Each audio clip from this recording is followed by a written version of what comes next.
श्रीराम समर्थ श्रीराम. रामदासांच्या घळी तुमच्यापैकी किती जणांनी बघितल्या आहेत? कारण पूर्वी सज्जनगडच्या पायऱ्या चढून जाताना बाजूला घळ आहे. तुम्ही जर पावस आपला चाफळला गेला असाल तर तिथे मंदिराच्या शेजारीच खाली घळ आहे. तिथे त्यांनी आत्ता कुलूप लावून ठेवलेलं आहे, कारण लोक खाली जायचे आणि भिंतीवर अमर मानसी वगैरे ही नावं लिहितात ना, मग ते बदाम काढायचा, त्यातून तो बाण मारायचा, हे सगळं करायला लागतं. आपल्याला डू वी डिझर्व, कधी कधी प्रश्न येतो की आपली लायकी आहे का इतकी चांगली संस्कृती असलेला देश त्या देशात राहायची? बऱ्याच वेळेला लाज वाटते. मग त्याने आता बंद करून टाकलं आहे. पण तुम्ही जर गेला तर सांगितलं आम्ही गोव्याहून आलेलो आहे, आम्हाला ही घळ बघायची आहे, तर ती घळ मुद्दामून बघा तुम्ही. इथे आता आपण ग्रिल्स तरी लावलेले आहेत. त्या घळीला एकच दरवाजा ना, गुहा आणि घळ याच्यात फरक. घळीला दुसरीकडून तोंड नसतं, गुहेलाही दुसरीकडून तोंड नसतं. बोगदा ज्याला म्हणतो त्याला दोन्हीकडून तोंड असतं, टनल आपण ज्याला म्हणतो. तर गुहा आणि घळ याच्यात काही फरक नाही. शिवथर घळ आपल्यापैकी अनेकांनी बघितली असेल, केवढी मोठी आहे, एवढी साधारणतः आहे ती घळ. तिथे लोक बसतात आणि पारायण करतात. विशेषतः दासबोधाचे वर्ग तिथे जे असतात, पारायण वर्ग, शेवटच्या दिवशी पारायण तिकडे होतं. मग होतं आता सध्याची परिस्थिती माहीत नाही, पण मोठी घळ आहे. आणि तिथे रामदासांनी कल्याणाला दासबोध सांगितला नाही आहे, संकलित केला. निरनिराळ्या वेळेला रामदासांनी जी प्रवचनं कीर्तन केली, ती कीर्तनं प्रवचनं त्याच्यावर काही संस्कार घडवून विषयवार एकत्र केले. 10 त्यांना समास म्हणलं. समास म्हणजे इन शॉर्ट. हा जोरात पंखा आहे पण ठीक आहे. ज्या वेळेला 10 समास एका विषयावर मिळाले त्यावेळेला तर मला तो खोकला येत राहणार. हा फॅन स्लो करा जरा, हा फॅन स्लो करा. तुमची अडचण आहे मला माहीत आहे, पण नाहीतर इथे मला एक, पण ठीक आहे माझ्यावर डायरेक्टलीच येतो. हां असू दे. तर 10 समासांचा एक दशक केला आणि असे 20 दशक म्हणजे 200 समास. आपल्यापैकी किती जणांना दासबोधामृत नावाचं पुस्तक माहीत आहे? माहीत नसेल. विकत घेण्यासारखं पुस्तक आहे. आणि इथे ज्या वेळेला आपलं पारायण असतं त्यावेळेला गडावरून जे काही पुस्तकं आणतात त्याच्यात ते पुस्तक असतं, दासबोधामृत. काय स्वरूप आहे त्या पुस्तकाचं? दासबोध अनेकांनी सार्थ लिहिलेले आहेत. त्याच्यात बाबा बेलसरेंचा जो आहे तो अलीकडचा आहे, आणि ते म्हणाले पण आधीच्या सगळ्या दासबोधांचा संदर्भ मी घेतलेला आहे. आणि त्यांचं स्वतःचं चिंतन, स्वतःची साधन केवढी होती. त्यांनी प्रत्येक समासाला एक प्रस्तावना लिहिलेली आहे. म्हणजे किती प्रस्तावना झाल्या? 200 प्रस्तावना झाल्या. काही छोट्या आहेत, काही मोठ्या आहेत. त्यांनी प्रत्येक दशकाला एक प्रस्तावना लिहिलेली आहे. या 20 प्रस्तावना झाल्या, म्हणजे किती झाल्या? 220. आणि संपूर्ण ग्रंथाला एक प्रस्तावना लिहिलेली आहे, म्हणजे 221 प्रस्तावनांचं ते पुस्तक आहे. फक्त प्रस्तावनांचं 150 पानाचं पुस्तक आहे. आणि मला वाटतं त्याच्यात सुरुवातीला मनोगत व्यक्त करताना बाबांनी सुचवलेलं आहे रोज 5 पानं वाचा. बरं, पुस्तकाला प्लास्टिक कव्हर आहे, म्हणजे पाणी वगैरे जरी लागलं तरी पुस्तक खराब होणार नाही. आणि त्याचा आकार असा ठेवलेला आहे की पर्समध्ये ते मावू शकेल, किंवा एखादी पिशवी असेल तर मावू शकेल. तर you can carry with it. रोज 5 पानं वाचा, म्हणजे एका महिन्यात 150 पानं. म्हणजे दासबोधाचं जे अंतरंग आहे त्याच्या दासबोधातल्या ओव्यांचा अर्थ नाही आहे, लक्षात ठेवा. पण प्रत्येक समासात प्रवेश करताना मला तिथे काय बघायला पाहिजे? कधीकधी समासाचा विषय निराळा आहे, कधीकधी दशकांना ती नावं का दिली आहेत हेही आपल्या लक्षात येत नाही. 11वं दशक आहे, त्याचं नाव आता तुम्ही इतक्यांदा पारायणं केलेली आहेत, पण म्हणून मी काही परीक्षा घेतो आहे तुमच्या असं नाही. पण 11वं दशक आहे, त्याला काय नाव द्यावं? त्यांनी भीमदशक नाव देऊन टाकलेलं आहे. भीम म्हणजे हनुमान, आणि हनुमानाच्या उपासनेत 11 या संख्येला महत्त्व आहे, कारण हनुमान हा शंकराचा 11वा अवतार आहे.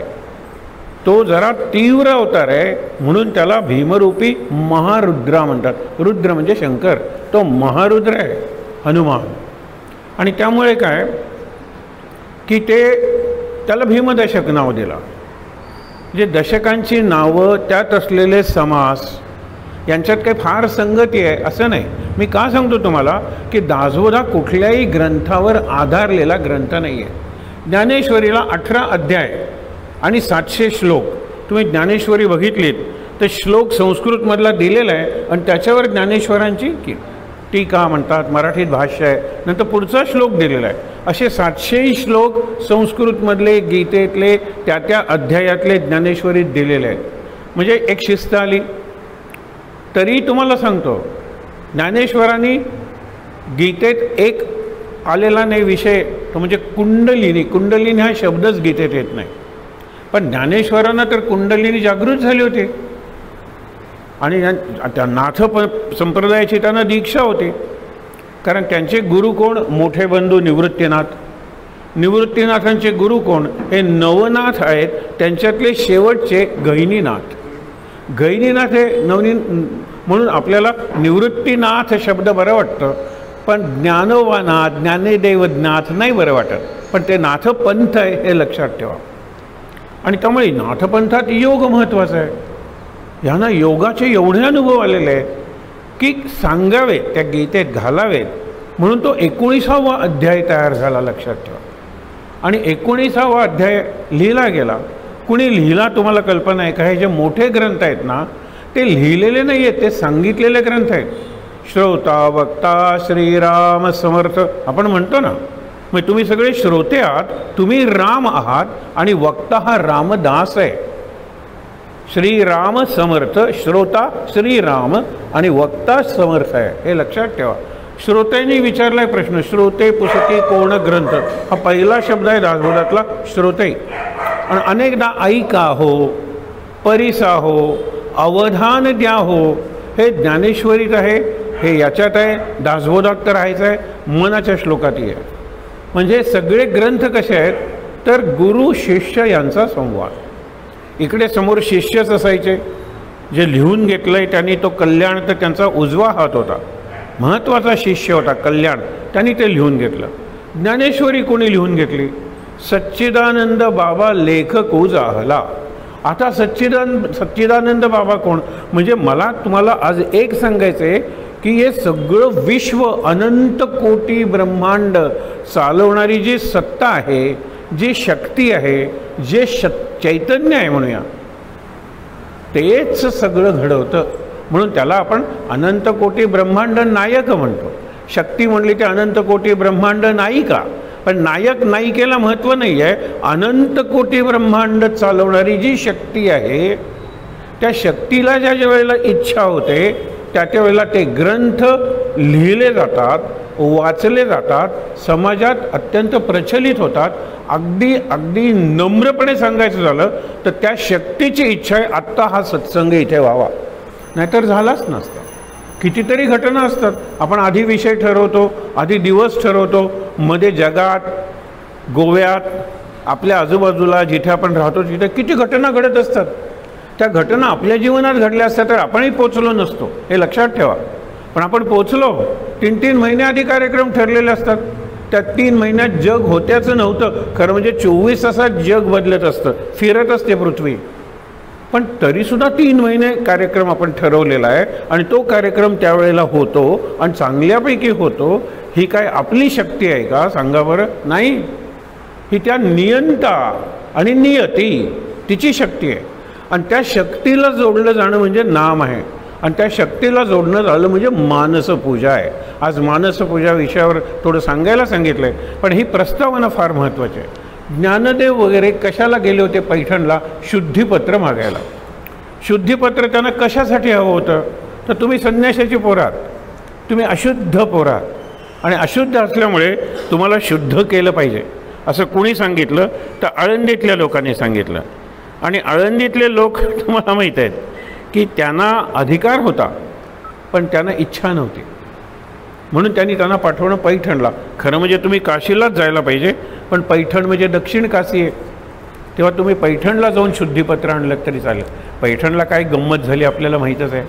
पैठणला ते गेले, निवृत्तीनाथ शांतपणे सांगतायत आणि ते तिथले तुम्हाला सांगतो विद्वान पंडित ब्राह्मण या लोकांनी आपल्या संस्कृतीचं खूप मोठं कार्य केलेलं आहे, खूप मोठी सेवा केलेली आहे. आज आपण अगदी निरनिराळे मंत्र म्हणतो, निरनिराळे गायत्री म्हणतो. आता 40 गायत्री असलेली मला वाटतं सुमारे 40 अनुराधा पौडवालांची CD आहे, मिळवा तुम्ही.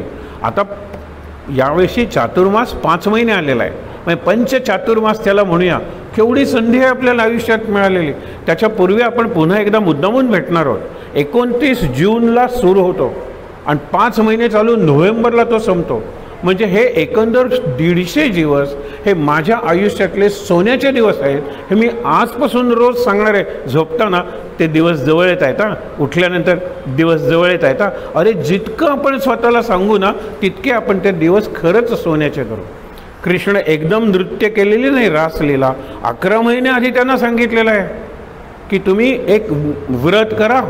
मी ते व्रत तुम्हाला सांगतो, कात्यायनी व्रत आहे. त्याच्यात मला असा दिव्य पती मिळू दे की त्याच्याशी माझ्या देहाच्या पातळीवर संबंधच नसतील, आत्म्याच्या पातळीवर असतील. 11 महिने सकाळी उठल्यावर रात्री झोपताना ते व्रत करताना त्या दिवशी विशेष गोपी स्वतःला सांगत होत्या की 11 महिन्यानंतर अश्विनी पौर्णिमेला म्हणजे कोजागिरी पौर्णिमेला सर्वांच्या साक्षीनं त्या कदंब वृक्षांच्या खाली यमुनेच्या काठी रास रंग लाग सखे. रास रंगला आपण म्हणतो, आपण रास काय लगेच उद्या ठरवली झाली असं नाही आहे. ती देहाच्या पातळीवरची लीलाच नाही आहे. हे समजून घ्यायला पाहिजे. आणि हे समजून घेतलं ना तर आपण या मार्गावर एवढे स्थिर होतो, एवढे खोल जातो. आणि मी अगदी नम्रपणे पण ठामपणे एक विधान करू शकेन, इथून पुढच्या काळात तुम्हाला जर मनशांती हवी असेल, मनाची स्थिरता हवी असेल तर अध्यात्माशिवाय दुसरा मार्ग नाही. कुठलंही इंजेक्शन निघणार नाही आहे मनशांतीसाठी. मनाची जी सगळी औषधं आहेत ती शरीराला दिली जातात. अगदी हा वेळा आता अनावर होतोय म्हणून जे शॉक्स दिले जातात ते शरीराला दिले जातात. मन नावाचं काय आहे? मनाचा कधी फोटो काढलाय कोणी? मनाचा MRI पेट स्कॅन काही नाही आहे आणि ते कधी होणार नाही आहे. मन म्हणजे काय? मेंदूवर सगळ्या प्रक्रिया करता येतात पण बुद्धीवर नाही करता येत. बुद्धीचा कधी फोटो काढता येईल का?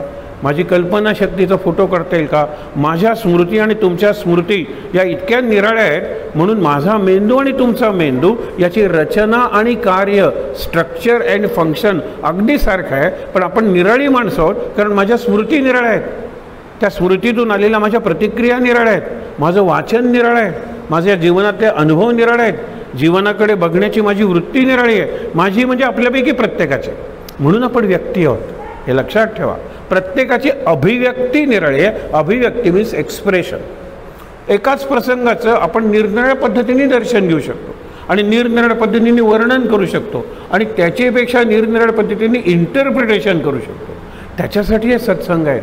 हे सत्संग महत्त्वाचे. आत्ता येताना मला विचार आला का तुम्ही मंडळी मला बोलावता? बरं, मी इतक्या दुरून नाही म्हणलं तरी काही अडचणी सहन करून, कारण मला ट्रान्सपोर्टसाठी दुसऱ्यावर अवलंबूनच राहावं लागतं. म्हणजे मी येणं ही किमान दोघांची सोय पाहिजे, हे लक्षात ठेवा.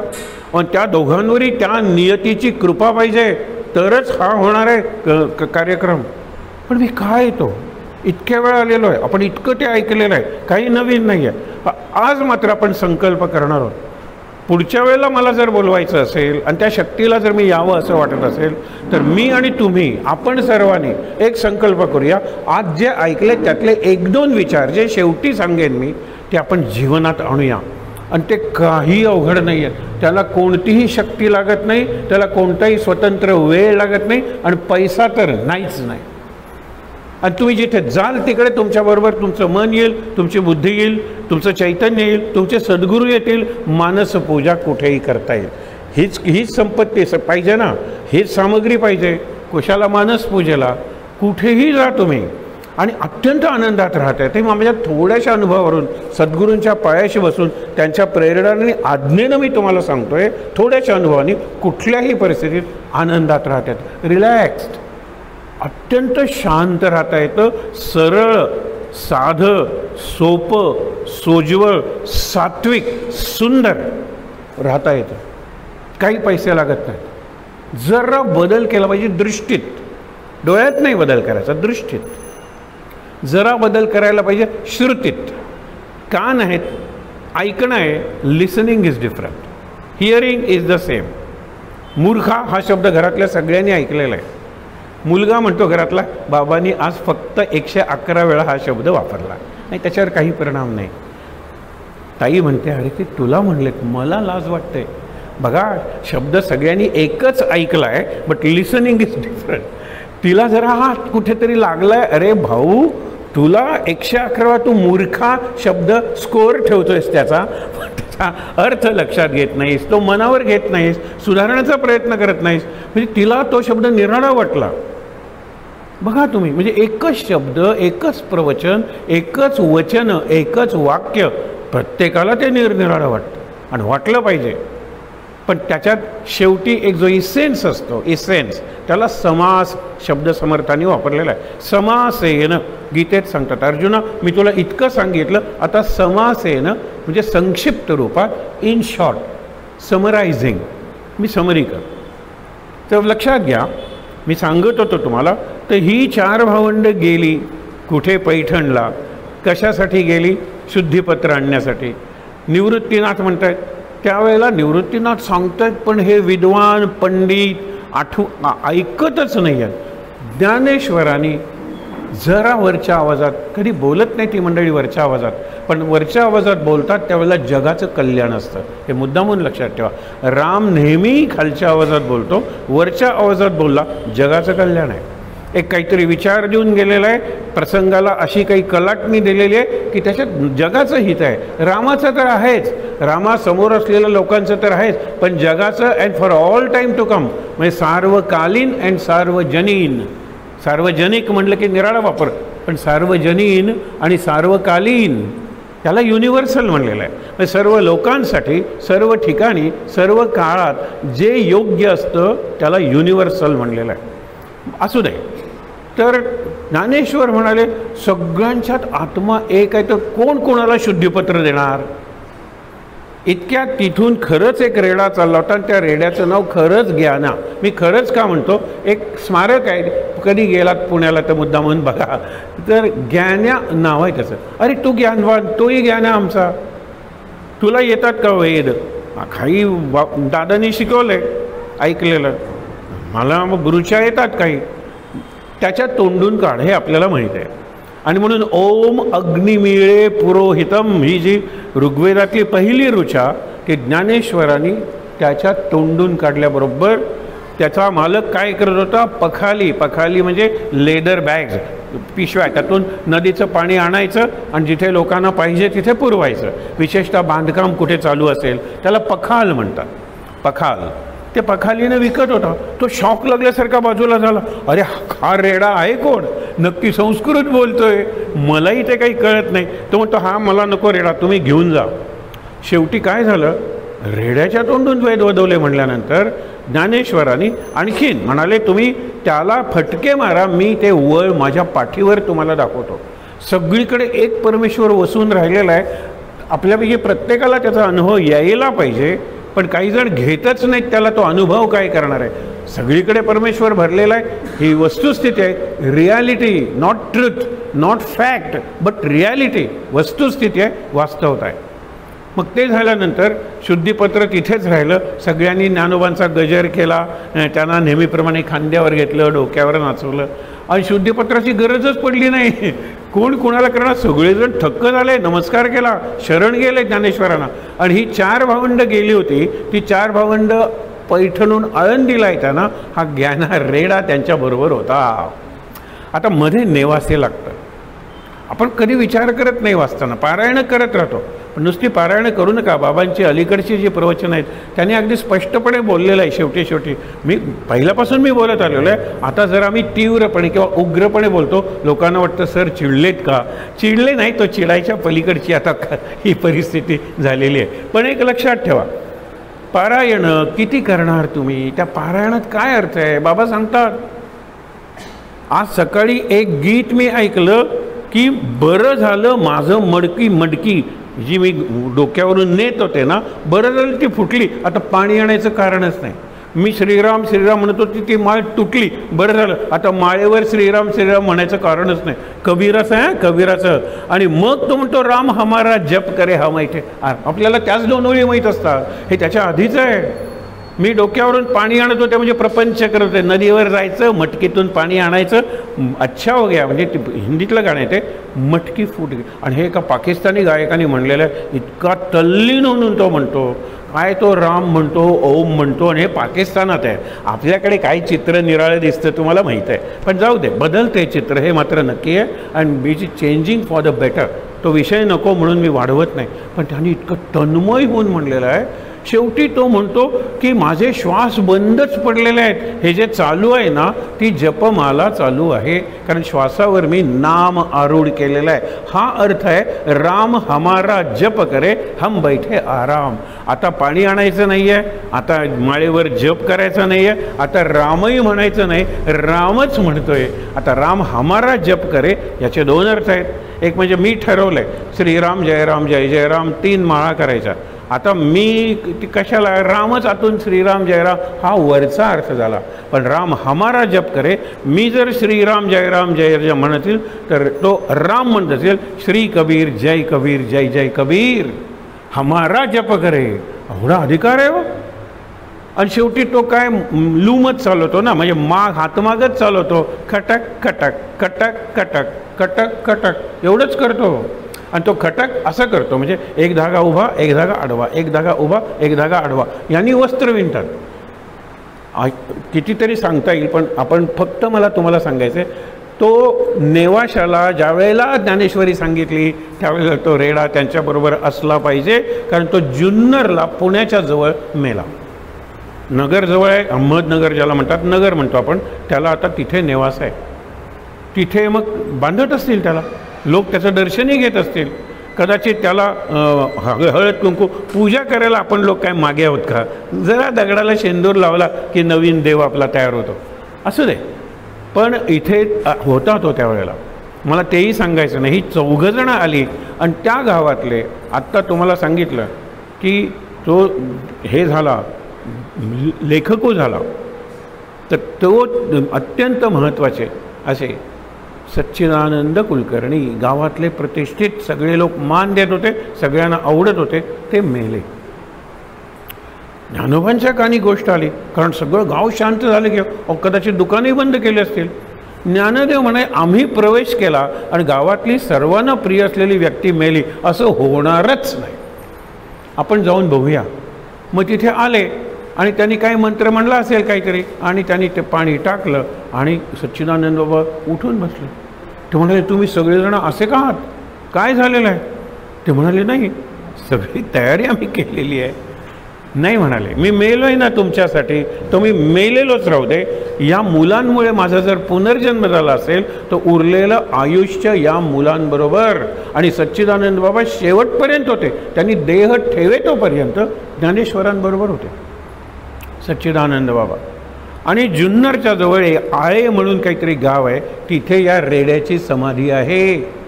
आणि त्या समाधीचा आता जीर्णोद्धार केलेला आहे, कारण माणसानं या रेड्याला जे कळलं ते वाक्य पुरं करायलाच पाहिजे का सांगावं. ते तिथे लिहिलेलं आहे, ज्ञानेश्वरांच्या बरोबर पैठून आला, त्यांनी इथे प्राण सोडले आणि हे लिहिलेलं, आणि तिथे त्याची समाधी असल्यासारखी आहे. मुद्दा काय, सच्चिदानंद बाबांनी ज्ञानेश्वरी लिहिली, ज्ञानेश्वर सांगत गेले. सच्चिदानंद बाबांना ते पुनर्जन्म मिळेल, माझा मुद्दा आहे ती नियती, ती शक्ती, त्याच्याशी माझं नाम जोडलं गेलं पाहिजे. राम कुठला राम आहे? अयोध्येचा राम असेल तर तो गेला. परशुराम जिवंत आहेत कारण ते चिरंजीव अवतार आहेत, पण ते कुणाला महेंद्र पर्वतावर ध्यान तप करत बसलेत. एखाद दुसऱ्या माणसाला ते दिसतही असतील, पण त्यांचा काही उपयोग नाही. आणि तिसरा बलराम, कृष्णाचा, हे 3 राम होऊन गेलेले.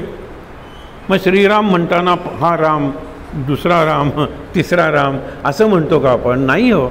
श्रीराम जयराम जय जयराम हा त्या रामाचा मंत्रच नाही आहे, हा आत्मा रामाचा मंत्र आहे, अंतर्यामीचा रामाचा मंत्र आहे. जो राम सर्व सृष्टीच्या आधी होता, सर्व सृष्टीच्या आधी फक्त ओम होता.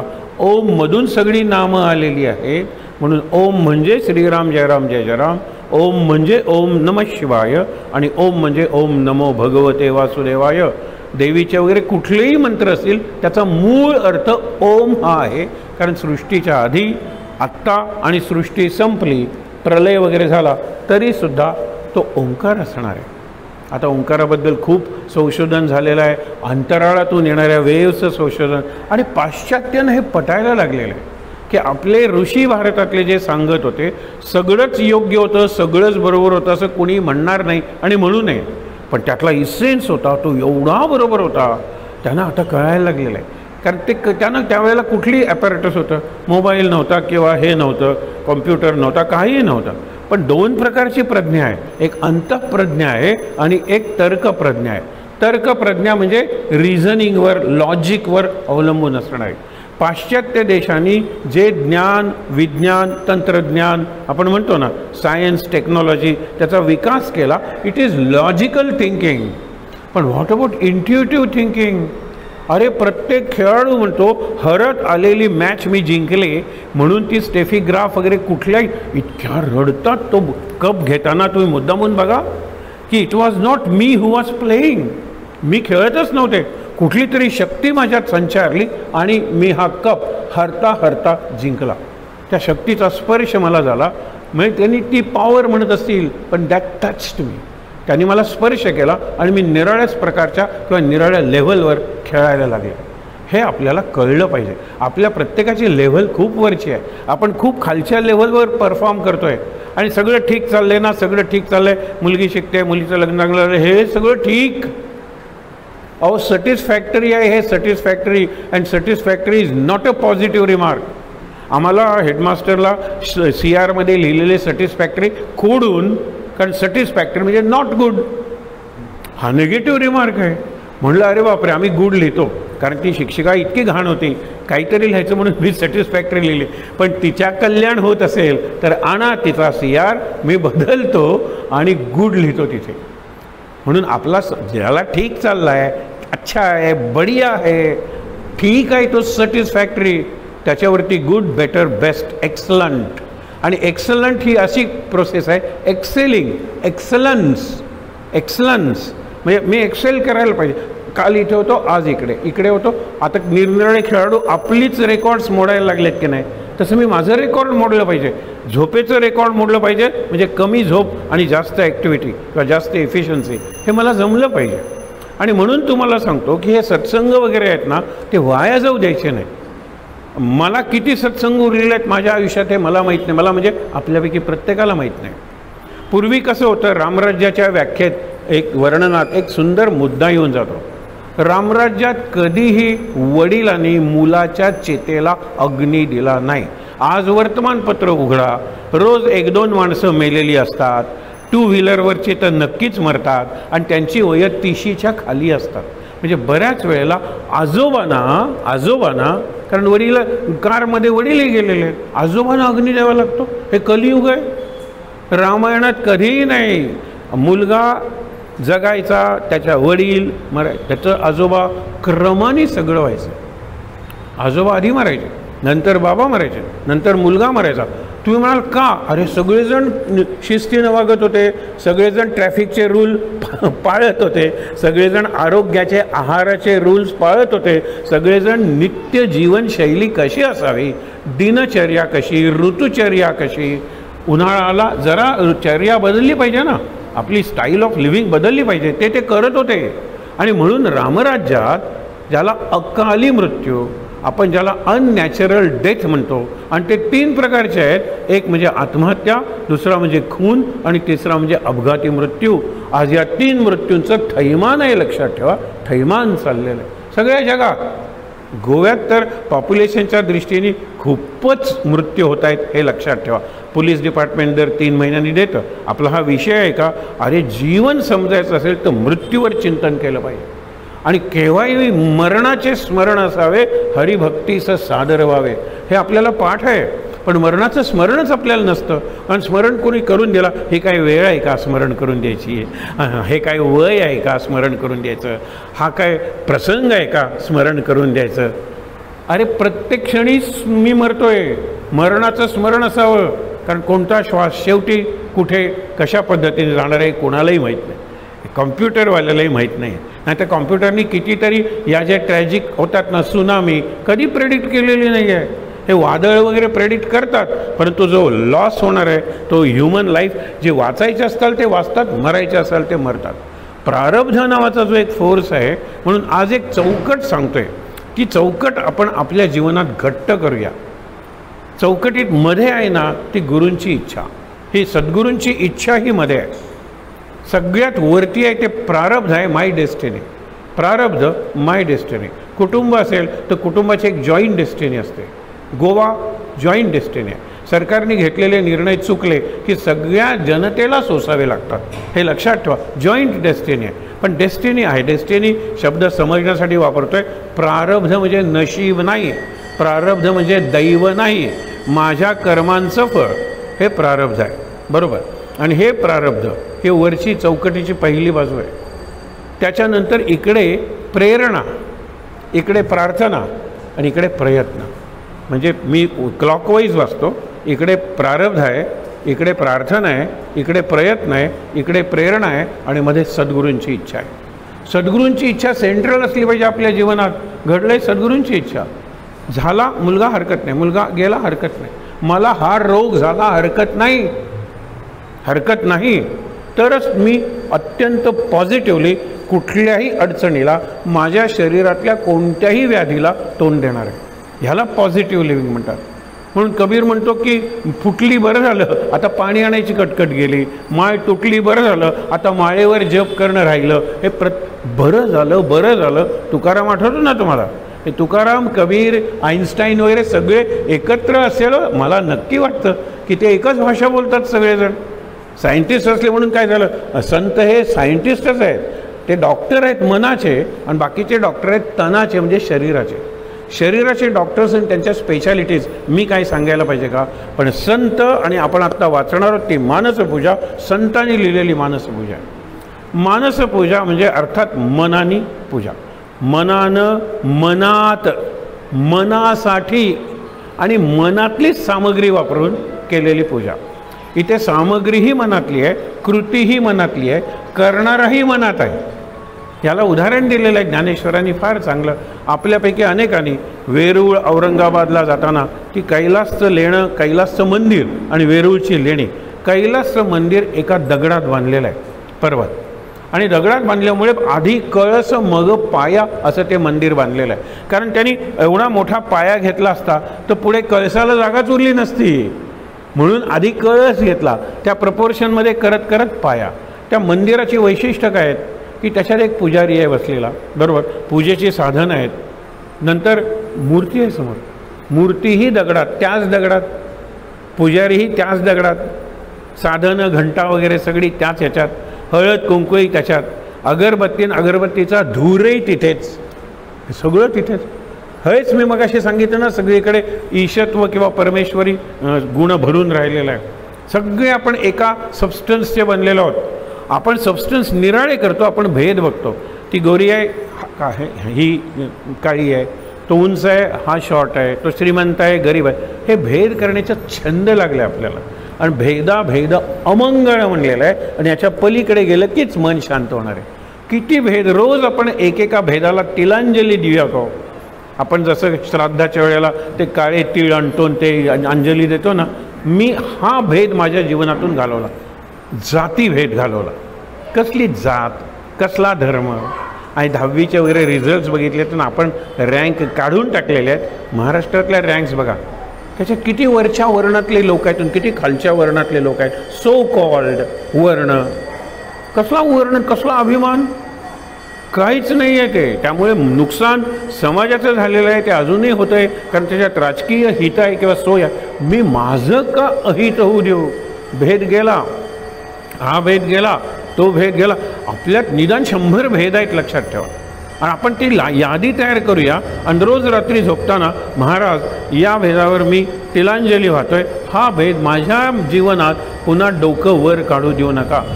भेद माझ्या मनात किती आहेत ना, हे करा. सासू आणि सासरे याच्यात भेद आहेत आपल्या मनात. आपल्याला सासरे आवडतात, सासू तेवढी आवडत नाही, कधी उलटही असतं वगैरे. आपल्या नात्यात भेद आहेत. मुलंसुद्धा आपल्याला सगळी सारखी आवडतात, पण हा माझ्या मनासारखं वागतो आणि हा मनाविरुद्ध वागतो, हा भेद आहेच. खरं म्हणजे मनाविरुद्ध वागणारा तुमचा आध्यात्मिक मित्र आहे, कारण तो तुमचं पाप संपवतो आहे. आणि मनासारखं वागणारा हा पुण्य खातोय. हा माझा आवडता सिद्धांत महाराजांकडून घेतलेला आहे. हे ज्या वेळेला कळलं त्यावेळेला कुणाबद्दल तक्रारच नाही. जो जास्त त्रास देतो ना तो माझं पाप संपवतोय, आणि जो माझ्या मनासारखं वागतो तो माझं पुण्य खातोय. लक्षात ठेवा, मनासारखं वागतो म्हणून माझी तक्रार नाही आहे. म्हणून पुण्य खात असला तरी खाऊ दे, मनासारखं वागतोय ना. पण हा माझा खरा मित्र आहे, हा माझा आध्यात्मिक मित्र आहे, स्पिरिच्युअल फ्रेंड. ही दृष्टीच बदलली. मग द्वेष नाही, मग मत्सर नाही, मग ईर्ष्या नाही, मग स्पर्धा नाही, मग क्रोध नाही. हे क्रोध वगैरे सगळे दुसरं आहे म्हणून, दुसरा नाहीच आहे. सगळीकडे मी पसरून राहिलेलो आहे. ही फार वरची अवस्था वाटेल, समजून घ्यायला सोपी आहे, वागायला अवघड असेल, परंतु दुसरं नाहीच आहे. कितीदा आपण बघितलेलं आहे. आता आपण थोडक्यात मानस पूजा म्हणजे काय अर्थ बघूया. मानस या शब्दाचा, मान आणि मानस एका अर्थाचे शब्द आहेत. मन याचं विशेषण मान आहे, म्हणून मानगंगा तीरी हे मानगंगा तीरी म्हणा. आणि मनातली गंगा आहे रे, त्या मनातल्या गंगेच्या तीरावर महाराज जन्मलेले आहेत. आणि महाराजांचं सगळं अवतार कार्य आतून बाहेर व्यक्त होत आहे. तर मी महाराजांचा माणूस आहे, महाराजांचा माणूस म्हणायचं, जरा आले की तोंड वाकडं करायचं. अहो 14 जण नव्हते, हे 14 जण आलेले आहेत. महाराज म्हणतील संधी आहे. अरे आपलं तोंड लगेच वाकडं होतं. मी महाराजांचा माणूस, हे घर महाराजांचं आहे म्हणून लिहिलेलं असतं अनेकांच्या तिथे, हे घर महाराजांचं आहे. अरे महाराजांचं घर आहे तर घर असलं पाहिजे कसं. आपली वृत्ती कशी असली पाहिजे प्रत्येकाकडे पाहण्याची. ह्या आतल्या गोष्टी महत्त्वाच्या आहेत. बाहेरून आपल्याला नाटकं करता येतात, मास्क घालता येतो, आणि त्या मास्कला पर्सनॅलिटी म्हणतात. पर्सनॅलिटी खरवडली की कॅरेक्टर दिसतो आपल्याला. कॅरेक्टर म्हणजे चारित्र्य आहे, आणि पर्सनॅलिटी म्हणजे व्यक्तिमत्व आहे. त्या व्यक्तिमत्वातून अभिव्यक्ती काय होते महत्त्वाचं आहे. प्रत्येकासमोरच्यातून आपला स्वतंत्र मुखवटा आहे, मास्क. आणि म्हणून हा मास्क आता आपण वापरत नसू, जो वापरत होतो कोविडच्या काळात. पण व्हॉट अबाउट अदर मास्क सांगा ना. या मास्कला पर्सोना शब्द आहे. आणि म्हणून तुम्ही कथ्थक बघा, त्याच्यात रावणाचा केवढा मास्क असतो, त्यामध्ये मारीचाचा कसा आहे, की हे निरनिराळे मास्क घालून येतात. आणि म्हणजे डोळे वगैरे हलवतात वगैरे सगळे तुम्हाला माहीत आहे. पण तो मास्क त्या कॅरेक्टरचं प्रतीक आहे. एक लक्षात ठेवा, आता रावण, दुर्योधन, शकुनी, शनी ह्यात काय कॉमन आहे? सगळ्यांचे ड्रेस काळे. सगळे हे प्रतीक आहे ना. काळं म्हणजे निगेटिव्ह, काळं म्हणजे निषेध, काळं म्हणजे दुःख, अज्ञान, ह्या सगळ्या काळ्या गोष्टी आहेत. म्हणून हे सगळे दुष्ट माणसं आहेत, म्हणून त्यांना काळा रंग दिलेला असतो. मुद्दामून बघा, तसा हा प्रकार आहे. म्हणून मान आणि मानस, मान सरोवर शब्द बरोबर आहे आणि मानस सरोवर बरोबर आहे. रामचरित मानस हे म्हणलेलं आहे. ते मानस सरोवर हे मान म्हणजे कुणाच्या मनातून तयार झालं तर ब्रह्मदेवाच्या मनातून तयार झालं. मग या सरोवरातून कुठली नदी उपयोग पडते तर ब्रह्मदेवाची पुत्री ब्रह्मपुत्रा. ही जी नदी आहे ना तिचं नाव ब्रह्मपुत्रा असलं तरी तिला नद म्हणतात. एवढी ती मोठी आहे, पलीकडचा तीर दिसत नाही, गंगेपेक्षा मोठी आहे. असा तो अशी ती ब्रह्मपुत्रा. ब्रह्मसरोवरातून त्याला आपण मानस सरोवर म्हणतो.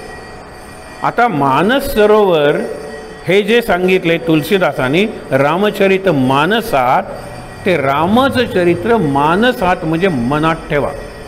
रामाच्या चरित्राचं अंतरंग म्हणजे मानस. आपण म्हणतो ना यावर्षी लग्न करायचा मानस नाही आहे, मानस नाही आहे म्हणजे विचार नाही आहे. मग आतून वाटत नाही आहे लग्न करावं, आतून वाटत नाही आहे, आतून वाटत नाही आहे, त्याला मानस असा शब्द आहे. मानसशास्त्र हे मनाचं शास्त्र आहे, मानसशास्त्र. म्हणून मानस पूजा याला कुठलीही कृती प्रत्यक्ष नाही आहे हे लक्षात ठेवा. म्हणजे अगदी मनात मी आरती ओवाळतोय तर हात हलवायचं काही कारण नाही आहे. तुम्ही मानस पूजेतून बाहेर आलात. मनात मानस पूजेतला मी आहे तो आरती हलवेल की, अगदी पंचारती हलवेल. तो दुसऱ्या हातात घंटा असेल, तो म्हणेल मी पुटपुटायची सुद्धा नाही आरती. लक्षात ठेवा, अत्यंत शांत अशी मानस पूजा आहे. मानस सरोवराचं पाणी किती स्वच्छ आहे, नितळ आहे आणि बऱ्यापैकी निस्तरंग आहे, शांत आहे. एखादा कागद खाली पडला तर वाचता येतो, इतकं पाणी ते स्वच्छ आहे. म्हणून लोक टाकायला लागले कागद. लोक म्हणजे विचित्र आहेत. मग आता तिथे बंधन आली आहेत निरनिराळ्या प्रकारची. तर मानसपूजा शंकराचार्यांनी केलेली आहे. मानसपूजा महाराजांनी 2 लिहिलेल्या आहेत. आणि आपण सकाळी जी म्हणतो की घ्यावी सेवा दीनाची दीनानाथा, ती मानसपूजाच आहे. निरनिराळ्या प्रकारच्या मानसपूजा. शंकराचार्यांची मानसपूजा आहे, त्याला परापूजा नाव दिलेलं आहे. म्हणजे माझं बघणं हे तुझं दर्शन असलं पाहिजे. हा पूजेचा उपचार कुठे सांगा बरं. मी ज्यावेळेला कानाने ऐकतो ना, ते तुझं नामस्मरण असलं पाहिजे. आपण नवविधा भक्तीत नामस्मरण ही भक्ती ठरवलेली आहे, पण आत जाणारा प्रत्येक शब्द नाम असलं पाहिजे. ही ती मानसपूजा आहे. निद्रा समाधी स्थिती, माझी झोप आहे ना, म्हणजे मी समाधी अवस्थेत असलो पाहिजे. ही मानसपूजा अवघड आहे. महाराजांनी मानसपूजा सांगितलेली आहे. तुम्ही अनेकदा वाचली असेल, पाठ असेल अनेकांची. सगळा अर्थ बघायला नाही, खूप मोठा विषय आहे तो, पण आपण बघूया. आणि शेवटी ही आरती जर थांबेल तोपर्यंत, काही वेळात थांबेल, मग आपण थोडीशी मानसपूजा करूया, हेही लक्षात ठेवा. श्री गणेशाय नमः, श्री सीता रामचंद्राभ्याम नमः. आणि महाराजांच्या अत्यंत सुंदर काही रचना आहेत, त्यासाठी मानसपूजा आहे आणि श्रीराम पाठ आहेत. महाराजांच्या अभंगांपेक्षा या रचना सरस आहेत. आता महाराजांनी केले काय, जे षोडशोपचार आहेत ना, ते इथे अर्पण केलेले आहेत. ही सगळ्यात खालच्या पातळीवरची, ही पातळी म्हणजे सुरुवातीची खालची पातळी म्हणजे बिगिनिंग, ही मानसपूजा आहे. म्हणजे सुरुवातीला काय, हां तुला अभिषेक घालायचा, अभिषेक घातला, मग तुला पुसायचं, मग चला तुला पुसलं, नंतर तुला ठेवलं तबकात, नंतर तुला गंध लावलं, नंतर हळद, नंतर कुंकू. हे जे उपचार आहेत ना, ते उपचार करायचे मनातल्या मनात. ही बेसिक मानसपूजा आहे. महाराजांची जरा निराळी आहे, ती चांगली पूजा आहे, पण आपण ती इतक्यात करणार नाही आहोत. पण वाचूया महाराजांची रचना. श्रीरामा पतित पावना जानकी जीवना. हे जानकी जीवन स्मरण जय जय राम, सीताकांत स्मरण जय जय राम.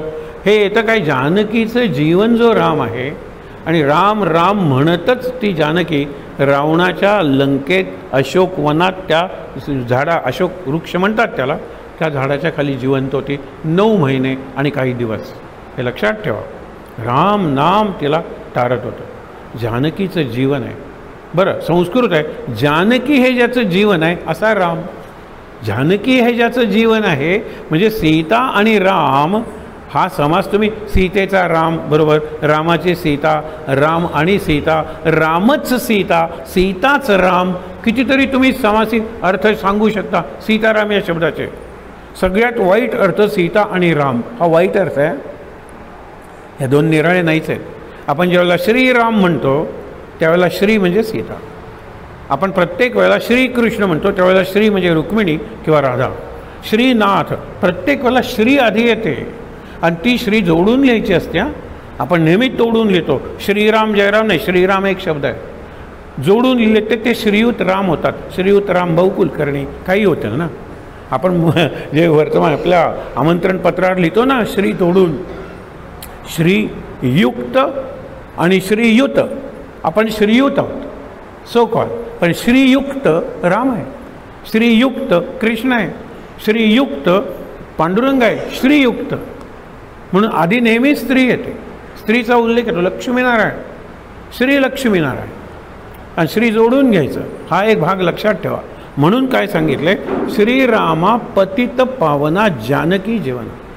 आपण जो सकाळी मंत्र म्हणतो रघुपती राघव, ते झालं. राजा राम प्रपंचासाठी आणि पतित पावन सीताराम परमार्थासाठी.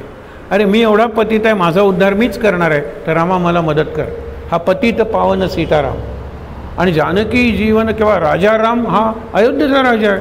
मी प्रपंच करणार आहे रामासारखा, ठीक आहे ना, पण मी दुसऱ्यांचा उद्धारही करणार आहे. आणि सगळ्यात आधी आत्मोद्धार करायला पाहिजे, तरच मी दुसऱ्याचं. म्हणून हे पहिलं सगळं श्रीरामा पतित पावना जानकी जीवना, तुझे रूप माझे ध्याना राहो ऐसे करी. ही प्रार्थना आहे. तुझं रूप सतत माझ्यात असलं पाहिजे. हे कसं कळेल मला, सगळी रूपं मला रामाचीच दिसली पाहिजेत. मग हे जमखान राम आहे, हा स्टँड राम आहे, माईक राम आहे, हे नुसतं म्हणायला सोपं आहे, पण त्याच्यात जर राम दिसला, तुम्हाला सांगतो रूपाने दिसणार नाही, पण कार्याने दिसेल. याचं रूप आणि माझं रूप काय सारखं आहे का? पण मी बोलतो आणि माझा आवाज हा मोठा करतो, हे त्याचं कार्य आहे ना.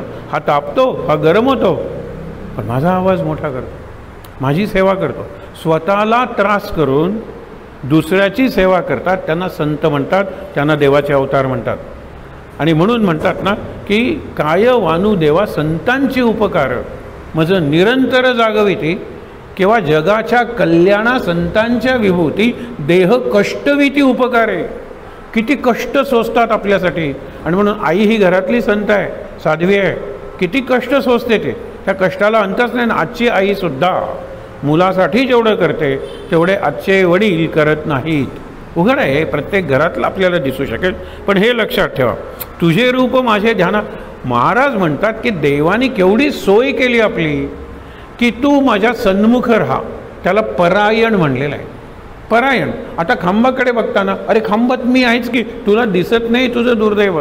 आपण गरुड हनुमंत पुढे उभे राहते म्हणून पांडुरंगाच्या देवळात गेल्यानंतर हा गरुडाचा खांब, हा हनुमंताचा खांब म्हणून आलिंगन देतो आणि मग विठ्ठलाचं दर्शन घेतो. तुम्ही कसं दर्शन घेता किंवा घेतलंय मला माहीत नाही, पण नामदेवाची पायरी, त्याच्या पलीकडे असलेली चोखोबाची समाधी, पहिल्यांदा चोखोबाचं दर्शन घ्या जो नामदेवाचा शिष्य आहे. रस्ता क्रॉस करा, नामदेवाची समाधी आहे. आत या, आल्यानंतर गरुडाचा खांब आहे आणि हनुमंताचा खांब आहे. गरुड हनुमंत पुढे उभे राहते. आपण म्हणतो ना इंद्रायणी काठी नाही, कुठलं चंद्रभागेच्या काठी ती पांडुरंगाची आरती म्हणतो, युगे 28 विटेवरी उभा. त्याच्यात आहे गरुड हनुमंत पुढे उभे राहते. मग त्याच्यात मला गरुड दिसतो, त्याच्यात मला हनुमंत दिसला पाहिजे. सांगितलं आहे संतांनी, संतांना तो दिसत होता.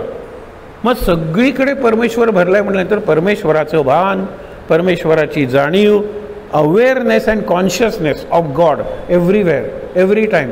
सोपं जातं मला समज, सगळीकडे आहेच. तो म्हणतो तुझं तोंड माझ्याकडे नाही, माझं तोंड कायम तुझ्याकडे. तू तिकडे तोंड वळवलंस भिंतीतही मी आहे, तू इकडे तोंड बघितलंस वरती मी आहे. अरे तुम्हाला पूर्वी आपण गोष्ट सांगायचो मुलांना, कापूस कांड्याची गोष्ट. तुमच्यापैकी काही जणांना माहीत असेल. तुला कापूस कांड्याची गोष्ट सांगू का? हो. अरे हो काय म्हणतोस? कापूस कांड्याची गोष्ट सांगू का? हसतोस काय? कापूस कांड्याची गोष्ट नको काय म्हणतोस? कापूस कांड्याची गोष्ट. त्यांनी काही केलं ना तरी कापूस कांड्याची गोष्ट सांगू का? शेवटपर्यंत कापूस कांड्या गोष्टच नाही आहे हो.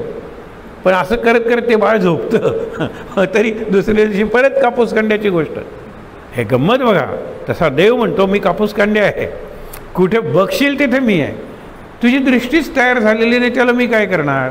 तुझी दृष्टी म्हणजे व्हिजन तयार झालेली नाही आणि तुझी वृत्ती म्हणजे ॲटिट्यूड तयार झाली नाही. व्हिजन आणि ॲटिट्यूड तयार झाली तर त्यातून जी कृती म्हणजे ॲक्शन जन्मते ती देवाचीच असते, देवाला अर्पणच होते.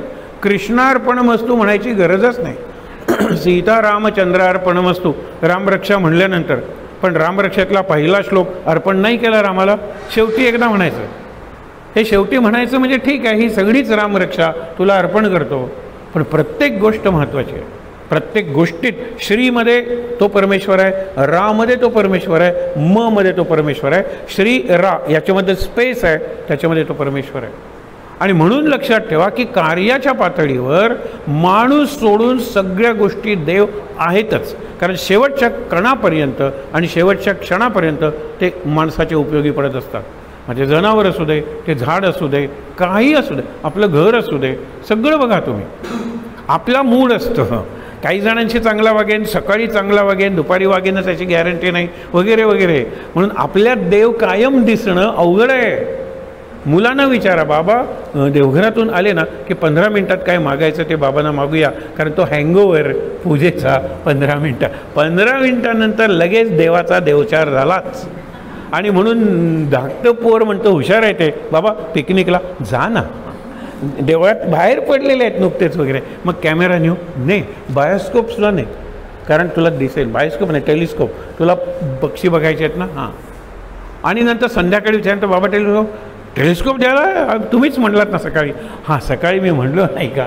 हे लक्षात ठेवा, आपला हँगओव्हर लगेच संपतो. त्यामुळे आपला हा प्रवचनाचा परिणाम लगेच संपतो. पहिली पायरी चढली, थोडा गेला, नंतर खाली. गोंदवल्याचं उलटं होतं. पहिली पायरी उतरली महाराज, दुसरी पायरी उतरली महाराज, तिसरी पायरी महाराज, आणि 13वी पायरी म्हणजे महाराजांच्या समोर सद्गदित होतो. आपल्याला महाराज म्हणता सुद्धा येत नाही. इथे महाराज आहेत. आत्ता बऱ्यापैकी आपण महाराजमय झालेलो आहोत. पहिली पायरी चढली ज गेला दुसरी पायरी चढली वरती जायतोपर्यंत काय उरतो. आज उरवणार आहे मी, लक्षात ठेवा, आज मी उरवणार आहे. आजचं प्रवचन माझ्या दृष्टीनं टर्निंग पॉईंट ठरलाच पाहिजे. मी माझ्या म्हणजे आपल्यापैकी प्रत्येकाच्या, नाही तर तुमच्या म्हणलं असतं. माझ्या म्हणतोय, आपल्या प्रत्येकाच्या दृष्टीनं आजचं प्रवचन टर्निंग पॉईंट ठरला पाहिजे. ठरेल का? नक्कीच ठरेल. पण ठरवला पाहिजे का? हो, तिथे मी येतो.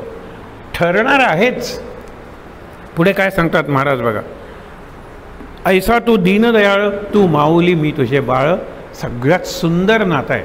देवाशी नाती निरनिराळी आहेत. देवाचं भावाचं नातं आहे, बंधूचं भरत वगैरे. सख्याचं नातं आहे, मित्र अर्जुन वगैरे सखा होते. दासाचं नातं आहे, हनुमान वगैरे सगळे दास होते.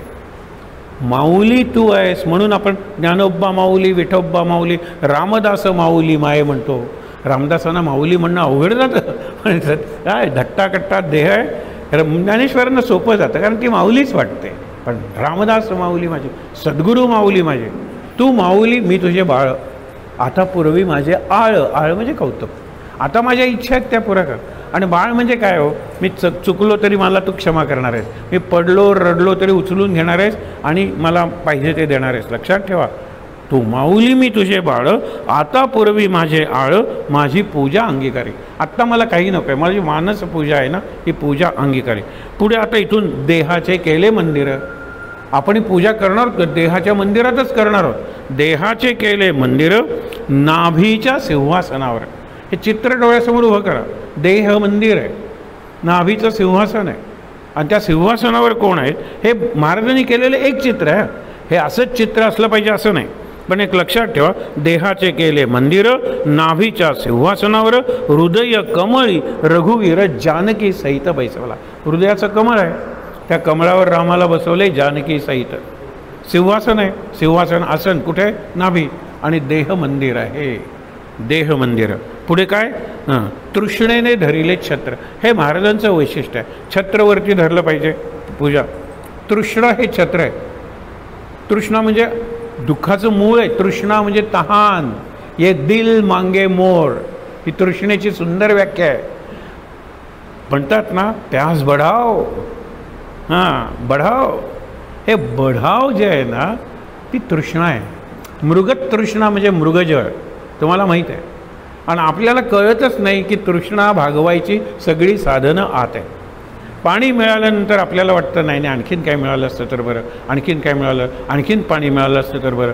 संपणार नाही बाहेरची. देहाची तृष्णा संपणार नाही आहे, मनाची तृष्णा संपणार नाही आहे. पण आतच आहे तृष्णा भागवायचं साधन. त्याला अनेक हरिणांची उदाहरणं दिलेली आहेत. एकच उदाहरण आज बघूया. कस्तुरी मृग.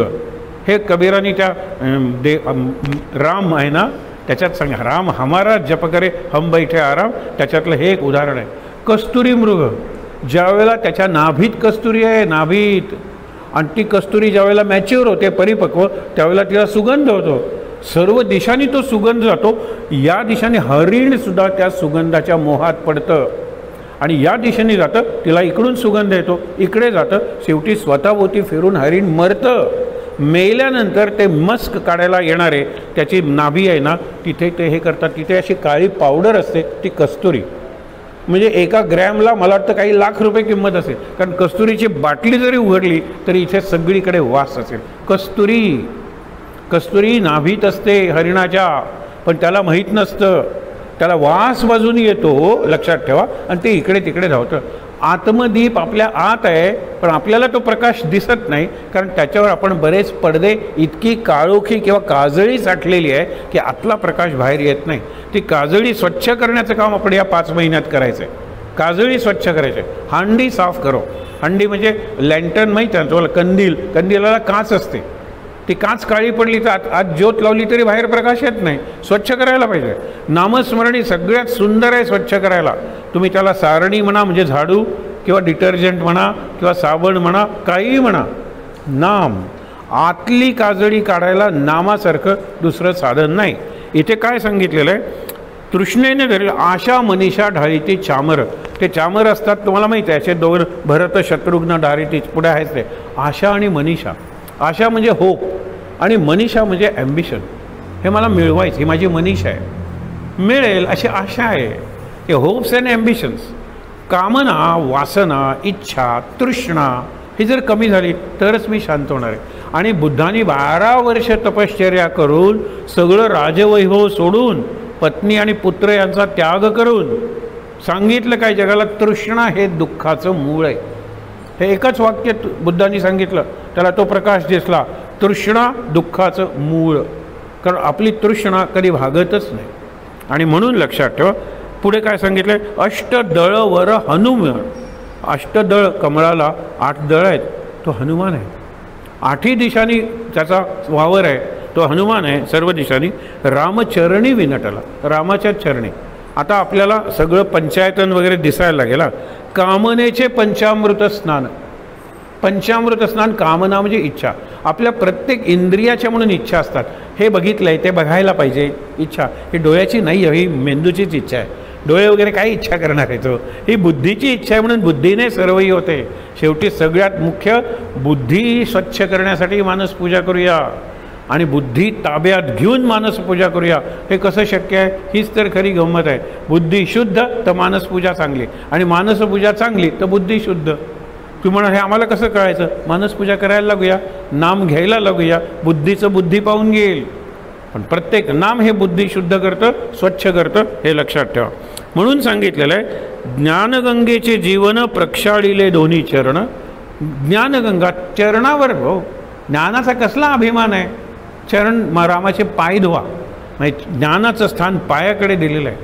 सगळं ज्ञान डोकं ठेवतो ना हा विद्वान, सगळे वेद भरलेले आहेत, चतुर्वेदी, तो सुद्धा पांडुरंगाच्या पायावर डोकं ठेवतो ना.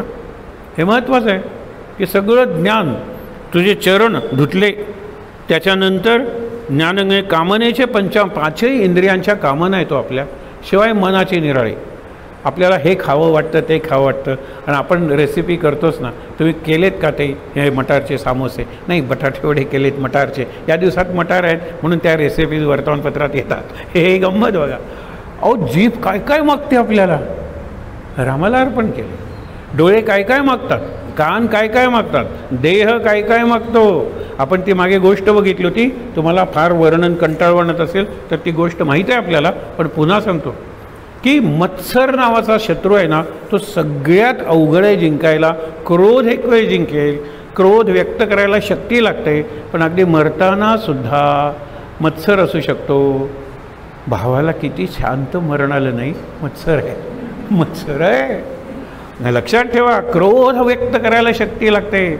शेवटी श्वास, अगदी शेवटचा श्वास असला तरी मत्सराचा विचार येऊ शकतो. मत्सर विकार जरी नसला तरी तो मत्सर येतोच येतो. आणि मत्सर व्यक्त कसा होतो, तिचं माझ्यापेक्षा तिचं काहीतरी चांगलं आहे ते मला मिळालं पाहिजे, हा मत्सर आहे. मत्सर इज जेलसी. मग जेलसीचा पुढे हेट्रेड होतो. म्हणून शेजारीण एक चांगली नथ आणते, ही सांगते तुम्हाला बोनस मिळणार आहे ना, मला नथ आणा. तर मग तो आपल्याला बाकीच्या कितीतरी गोष्टी आहेत, नथ काय महत्त्वाची आहे. मग शेजारणीने आणते, मैत्रीण सांगते की मी नवीन नथ घेतली आहे, ती येते दाखवायला. बापरे, मैत्रिणीने घेतलेली आहे. मग ऑफिसला जातं कामाला, ज्याला सहचारिणी म्हणतो, सहकारिणी, सहचारिणी नाही, सहकारिणी, कलिग, तिन्ही नथ घेतलेली आहे. सगळ्यात कहर म्हणजे बहीण आहे, ते तिन्ही नथ घेतलेली आहे. काही काही वेळेला फॅशन असते ना, नथ घालायची फॅशन, हे सगळ्यांनी. आताही हट्टच धरून बसते, काही नाही मला नथ पाहिजे म्हणजे पाहिजेच. तर हा जातो त्या शेटीकडे आणि म्हणतो मी तुला पैसे देईन रे. पण आत्तापर्यंत या नथी, एकच शेटी त्या भागात, त्यांनीच सगळ्या नथी बनवलेल्या आहेत. तर या सर्व नथींपेक्षा चांगली, त्याला जास्त सोनं लागले ते चालेल, डिझाईन चांगलं पाहिजे, दिसायला चांगली पाहिजे, ती बनवतो. तिला एवढा आनंद होतो. आत्तापर्यंत जो मत्सर असतो ना, नाक उडवत प्रत्येकाकडे जाते, त्याशिवाय लक्षात कसं येणार आहे. नाक उडवत शेजारीण काय, मैत्रीण काय, काम करणारी सहकारीण काय, बहीण काय, या सगळ्यांच्याकडे ती जाते. आणि सगळेजण म्हणतात आमच्यापेक्षा तुझी नथ चांगली आहे. त्यावेळेला मत्सर शांत होतो. आता ही सगळ्यांना सांगून आल्यानंतर घरी म्हणते की तुम्ही प्लीज तो शेटी जो आहे ना त्याला थँक्यू सांगा, कारण त्यांनी सगळ्यात माझी नथ चांगली बनवलेली आहे. त्यावेळेला हा गुडघ्यावर बसतो, वर हात करून, God you are great, thank you, तो देवानी बनवली काही नाही. अगं नथ घालायला देवानी नाकच दिलं नसतं तर म्हणून मी डायरेक्टली देवाची त्यांनी नाक दिलं म्हणून नथ घालतेस तो. म्हणजे मुळात सगळं तेच आहे की हो, ते आहे म्हणून मग बाकीचं सगळं आहे. किती तुम्ही कामना सांगणार आहात सांगा बरं.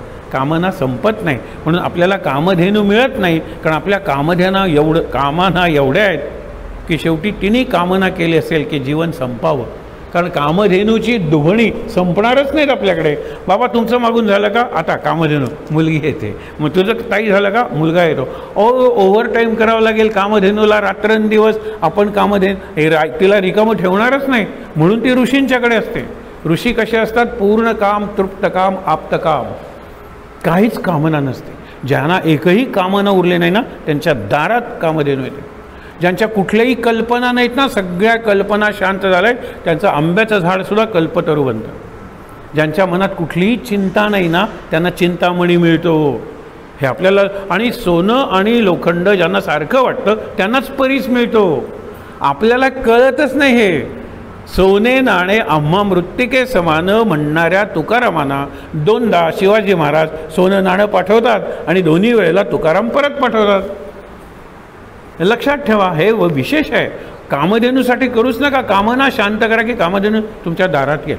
म्हणून 3 कामधेनू सांगितल्या आहेत महत्त्वाच्या. एक कामधेनू, एक सुरभी आणि नंदिनी. सगळ्या ऋषींच्याकडे, राजाकडे जात नाहीत त्या. पुढे बघा, अष्टदळ ज्ञानगंगेचे जीवन, कामनेचे पंचामृत, रजाचा नैसवेला पे. आता 3 गुण अर्पण करायला पाहिजेत ना.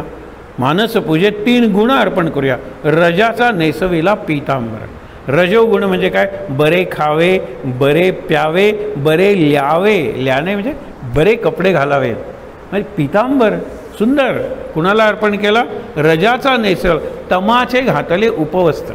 उपवस्त्र म्हणजे उपर्ण वगैरे, पण तम हा उप असतो. तम हा चांगला गुण मानलेला नाही. तम म्हणजे आळस, तम म्हणजे अपराध, तम म्हणजे सगळ्यात सोपा शब्द म्हणजे निगेटिव्हिटी.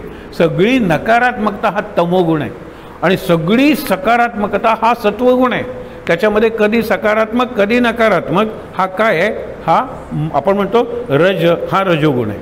म्हणून रजाचं काय केलं, नेसवेला पितांबर, तमाचे घातले उपवस्त्र, सत्वगुणाचं यज्ञोपवीत. यज्ञोपवीत म्हणजे यज्ञापासून जन्मलेलं. असं जे जानवं आहे ना, पूर्वी मुलींच्या मुंजी होत होत्या, पूर्वी मुलींना जानवं घातलं जात होतं, काही फरक नव्हता. पूर्वी म्हणजे वेदकाली. वेदकाळ आणि हा पुराण काळ हे 2 काळ आहेत. आपल्याला आज जे भेद वगैरे सगळे दिसतात नाही, म्हणून स्वामी दयानंद सरस्वती वगैरे वेदकालीन भारत आपल्याला आला पाहिजे. म्हणून हल्ली आपण हिंदू शब्द वापरू नका, सनातनी म्हणा. सनातनीचा दुसरा जो अर्थ आहे तो सोडा. त्या नावाचा एक पंथ निघाला, त्याच्याबद्दल विचारच करू नका. पण सनातन, हल्ली सगळीकडे सनातनी शब्द वापरतात, कारण सत्य सनातन, नित्य नूतन, चिरंतन असा आमचा आर्य वैदिक धर्म एवढं नाव आहे. हिंदू शब्दच नाही. हिंदू शब्द संस्कृत आहे की नाही इथपासून सुरुवात आहे की नाही कोणास ठाऊक. सिंधूला हिंदू म्हणला बाबर, तेव्हापासून आपण हिंदू झालो. कारण बाबरला स म्हणता येत नव्हता, सप्ताला तो हफ्ता म्हणायचा ना. आता हफ्त्याचा निराळा अर्थ, सहला ह म्हणतात ते. म्हणून हिंदुस्थानचं हिंदुस्थान झालं. सिंधू नदीची हिंदू झाली, तिथे राहणारे लोक आपण हिंदू झालो.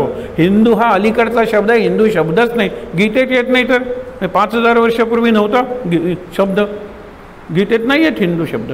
हिंदू ज्ञानेश्वरीत सुद्धा येतो की नाही मला माहीत नाही, पण बहुतेक नाही. नीट जर वाचली तर नाही. हिंदू ही जीवन पद्धती आहे, ही जीवनशैली आहे, जे आदर्श आहे, जगासाठी आदर्श आहे. आणि जगाला याची जाणीव व्हायला लागलेली आहे. पुढे काय हे लक्षात घ्या. आपण विचार करतोय की ज्या वेळेला मी यज्ञोपवीत म्हणतो जानवं, त्यावेळेला ते 3 दोऱ्यांचं घालायचं असं नाही आहे, ती भावना आहे. यज्ञ उपवीत, यज्ञ भावना म्हणजे इदन्नवम. जानव्याचा संस्कार आहे हे माझं नाही आहे म्हणून जानवं द्यायचं असा प्रकार नाही आहे. अरे तुला पाहिजे का, हा शर्ट आवडला आहे का, इंटरव्ह्यूला तुला घालून जायचं आहे का, घे, तुला परत दिला नाहीस तरी चालेल. हे जानवं मला सांगतात. आणि जानवं म्हणजे इदन्न मम संस्कार, त्याला जानवं घालायला पाहिजेच नाही, पण त्याला यज्ञोपवीत म्हणलेलं आहे. सत्वाचे यज्ञोपवीत, रामालागी समर्पित. आता केशरी टिळक लावायचं, वासनेचा केशरी टिळक. वासनेला केशरी रंग दिला आहे, आणि केशरी म्हणजे त्यागाचा रंग आहे ना.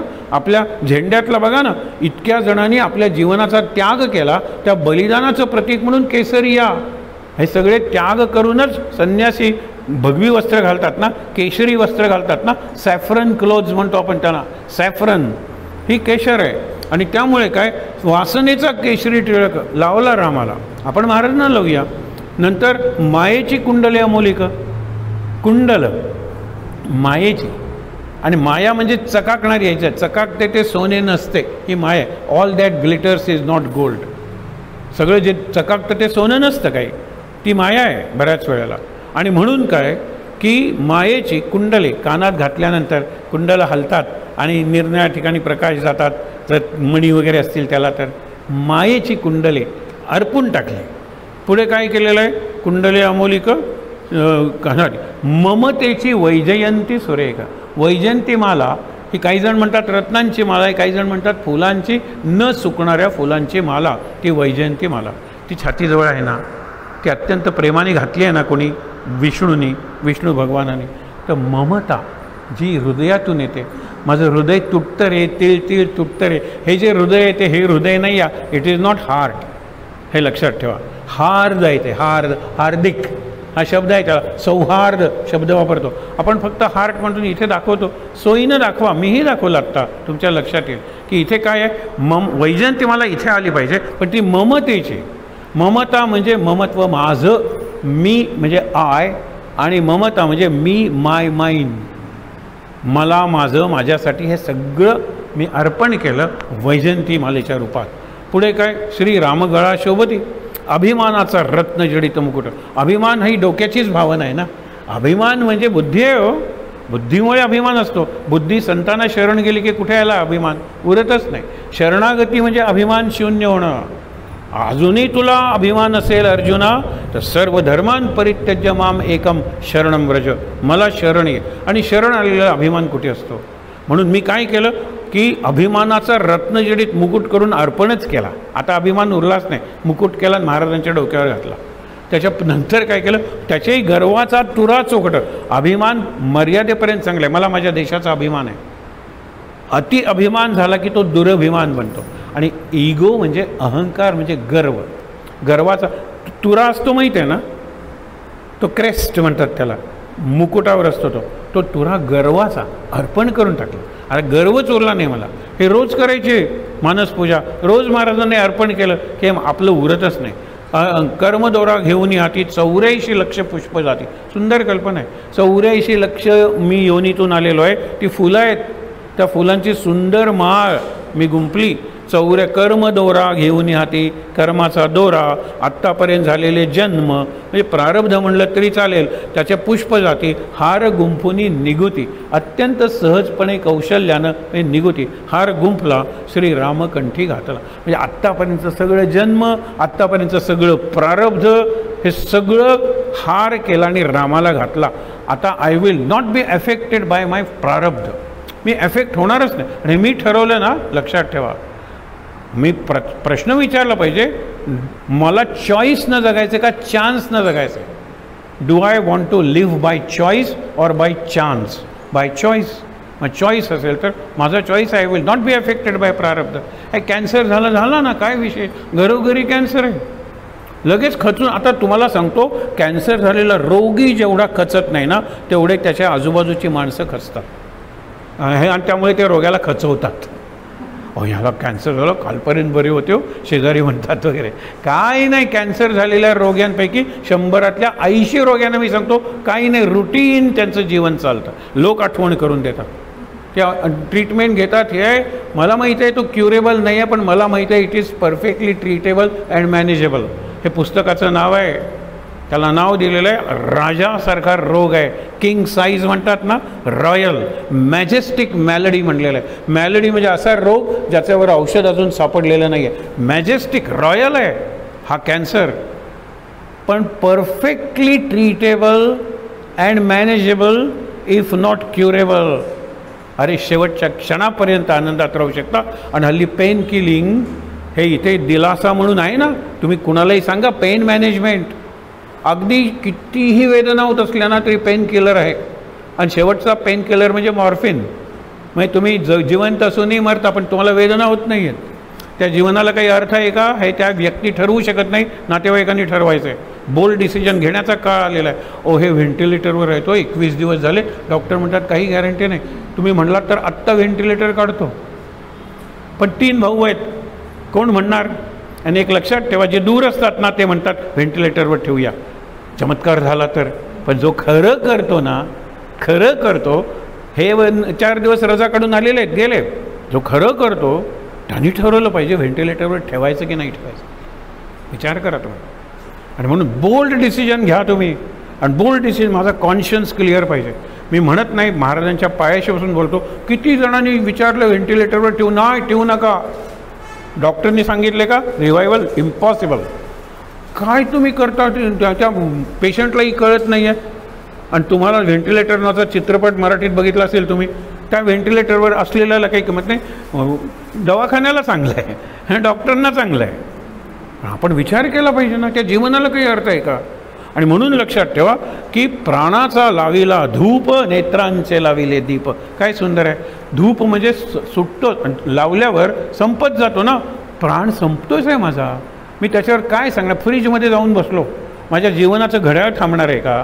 कॅलेंडर थांबणार आहे का? माझं वाढणारं वय थांबणार आहे का? माझं कदाचित तुम्ही म्हणाल की मी फ्रेश राहीन काही दिवस, म्हणजे ही सुरकुती आजची उद्या. डीप फ्रीजमध्ये बसलो, परवा येणार नाही. कोणी सांगितलं? मरण येणारच आहे. हो, येणारच आहे. फक्त आपण विचार केला पाहिजे. प्राणाचा लाविला धूप, नेत्रांचे लाविले दीप. काय सुंदर कल्पना आहे. 2 दिवे लावलेले आहेत. आणि नेत्रांचे दिवे म्हणजे त्या प्रकाशात मला महाराजच दिसले पाहिजेत. आपण महाराजांकडे पाठ करून आरती करतो का? नाही. त्या प्रकाशात आपल्याला महाराज दिसतात ना. मग नेत्रांचेच जर दीप केले तर सगळीकडे महाराज दिसलेच पाहिजेत. म्हणतो मी, दिसलेच पाहिजेत. मला दिसत नाही, कारण ही पाठ आहे अनेकांची. मानसपूजा पाठ आहे, रोज म्हणतो मी. अरे म्हणण्याची नाहीच आहे, ही करण्याची सुद्धा नाही, ही अनुभवण्याची पूजा आहे. करण्याची सुद्धा नाही. डुईंग. What is doing? करता काय तुम्ही? अनुभव घ्या. आणि तो शांतपणे घेता येईल चांगला. शेवटी काय सांगतात? इच्छेची पक्वान्न अनेक रामासी भोजन घातले. इच्छेची पक्वान्न आता मनातलंच घालायचं आहे, तर रामाला चांगली केळी घालूया की रामाला हे देऊया चांगलं. शुद्ध भावाचे उदक. आता जेवण झालं रामाचं, हस्ताळीले प्रक्षाळीले हस्तमुख, हातपाय म्हणजे तोंड आणि हात धुतले शुद्ध भावाच्या उदकाने. भावोदक, भाव पाहिजे. वृत्तीच्या मुद्रिका सुरेख दशांगुली शोभती. फार सुंदर आहे. 10 इंद्रिय आहेत आपल्याला. प्रत्येक इंद्रियाची एक वृत्ती आहे. मला ते बघावंसं वाटत नाही, पण ऐकावंसं वाटतं. म्हणून हल्ली डोळे मिटून मी ऐकतो प्रवचनं. असं मला आज सकाळीच एकाने सांगितलं. म्हणजे त्याची वृत्ती निराळी आहे. पण या 10 इंद्रियांना अंगठ्या केल्या मुद्रिका, आणि या 10 बोटात रामाच्या घालून टाकला. आता कुठल्याही इंद्रियाला वृत्तीच उरलेली नाही आहे. वृत्तीच समोर आहे ते बघ. आपण त्या गोष्ट माहीत आहे आपल्याला ती, की एक टर्मिनल पेशंटचा वॉर्ड आहे. टर्मिनल पेशंट म्हणजे दिलासामध्ये वगैरे जसे असतात. आता काही जगण्याची आशा नाही आहे, काही दिवस उरलेत, किती कुणाला माहीत नाही. असे कॉट्स आहेत. बरेचसे सोल्जर्स आहेत, सैनिक आहेत. त्यातले एक सैनिक आहे, त्याला फक्त गुडघ्यावर बसून असं उभं राहता येतं, त्याला पायावर उभं राहता येत नाही, वळता येत नाही. आणि अगदी भिंतीच्या शेजारी आहे, खिडकीच्या शेजारी त्याची कॉट आहे. तो असा जातो आणि वर्णन करतो. अरे काय सुंदर सूर्यप्रकाश पसरलेला आहे. सूर्योदयाला जे रंग आहेत ना आकाशात, हे बाकीच्यांना तो कॉमेंट्री सांगतो. त्यांना ती खूप आवडते, बरं वाटतं. अरे बरेच दिवस मला त्या कोपऱ्यात असलेली बाग दिसली नाही. त्या बागेतलं कारंज काय उंच उडतं आहे, आणि त्याच्या भोवती बाका आहेत, बाकावर तरुण बसलेले आहेत, आणि खेळणी आहेत, त्या खेळण्यावर मुलं बसलेली आहेत. अरे खरा स्वर्ग उतरला आहे तिथे, असं रोज वर्णन करून सांगतो. त्यावेळेला एक जो असतो अफेक्टेड बाय हिज डिस्क्रिप्शन, तो नर्सला सांगतो की माझी आता तो मरेन लवकर, तुम्हीच म्हणता 1-2 दिवसात तो मरणार आहे, माझी कॉट तिथे हलवा. ती म्हणते ते माझ्या हातात नाही आहे, तुम्ही डॉक्टरना सांगा. डॉक्टर म्हणाले काही हरकत नाही आहे, आम्ही will shift you to that. मग तो हा मरतो. ह्या पेशंटला तिकडे दिलं जातं. आता मी सगळ्यांना वर्णन करून सांगतात म्हणून उभा राहतो. तर समोर भिंत आहे, हो खिडकीच्या समोर भिंत आहे, काही नाही आहे. आणि नंतर ती सिस्टर सांगते तुम्हाला मी सांगितलं नाही, तो आंधळा होता, तो तुम्हाला वर्णन करून सांगत होता. ते त्याच्या आतली सृष्टी होती, ही मानसा उपासनेत निर्माण केली पाहिजे. तो किती आनंदात होता. त्याला वाटलं रे आपल्याला सुद्धा आनंद मिळेल. त्याला तिकडची बाग दिसते, उसळणारं कारंद दिसतं, खेळणारी मुलं दिसतात, बाकावर बसलेले तरुण प्रेमी युगुलं दिसतात, नंतर सूर्योदय दिसतो. दुसरीकडे बघितलं तर शेती करताना शेतकरी दिसतो. रोज नवीन दृश्य, रोज नवीन दृश्य. तो आंधळा आहे आणि समोर ब्लाइंड वॉल आहे. He himself is blind and outside the window is blind wall. काय शक्ती आहे मनाची, आपण वाया घालवतो. आपली बुद्धी आपण वापरत नाही. म्हणून शेवटी सांगतात आता इथून पुढची पूजा आतली पूजा आहे खरी. परेपासून हे लक्षात ठेवायचं. मगाशी सांगितलं परा म्हणजे नाभी. नाभीपासून उठे श्वास तो उभा कल्पवृक्ष. कल्पवृक्ष बाहेर कशाला येऊ, आतच आहे कल्पवृक्ष. उभा कल्पवृक्ष. उभा श्वास घ्या. मी जरी झोपलो तरी नाकातून आत घेतला, लंग्समध्ये आला आणि कंठातून लंग्समध्ये आणि मी तो नाभीपर्यंत पोचवला. नाभी ही रेस्पिरेटरी सिस्टमचा भाग आहे का, तर आपण ज्याला म्हणतो ना डायफ्रॅमिक ब्रीदिंग म्हणतो. आणि म्हणून असं ब्रीदिंग करता शातात ना, किंवा ही ब्रीदिंग आहे, हे हॉरिझॉन्टल ब्रीदिंग आहे. हेही कधीतरी करा लंग्सची. हे पण एरवी हे तुम्ही जितकं कराल तो जितका श्वास ठेवाल. करोनाच्या वेळेलाही सांगितली होती एक टेस्ट, 10 सेकंद ठेवू शकता का. अरे अर्धा मिनिट आम्ही ठेवू शकत होतो, 1 मिनिट ठेवू शकतो. कारण ते डायफ्रॅमिक ब्रीदिंग आहे. आज जो पडदा आहे ज्याला श्वासपटल म्हणतात. म्हणून नाभी हा श्वसनेंद्रियाचा किंवा श्वसन संस्थेचा भाग आहे. आपण मराठीत म्हणतो, सगळ्या भाषेत त्या म्हणी आहेत, नाभीच्या देठापासून का ओरडतोयस. ओरडतोयस हे जरा शुद्ध आहे का बोंबलतोयस, हे खरं आहे. नाभीच्या देठापासून. आणि बारीक बघा, आत्ता मी बोलतोय ना, प्रत्येक शब्दाला इथे मला व्हायब्रेशन्स जाणवतात. हे फार महत्त्वाचं आहे. इथे स्फुरण आहे, इन्स्पिरेशन. इथे स्पंदन आहे, लक्षात ठेवा, व्हायब्रेशन. इथे कंपन आहे, ऑसिलेशन. आणि इकडे उच्चारण आहे, प्रोनाउन्स्ड. हे नाम आहे. इथे प्रोना श्रीराम जय राम जय जय राम, श्रीराम जय राम जय जय राम. पण कंठात कंपनं जाणवली पाहिजेत. बाबा म्हणतात ती पुढची पायरी आहे. ओठ बंद आहेत पण इथे ज्या व्होकल कॉर्ड्स आहेत, स्वरतंतू, ते हलताना जाणवतात. श्रीराम जय राम. ऑर्केस्ट्रा चालू आहे, सुंदर पियानो चालू आहे. अनुभव घेऊन बघा. पुढे नाम आणखीन आत गेल्यानंतर इथे व्हायब्रेशन्स जाणवतात.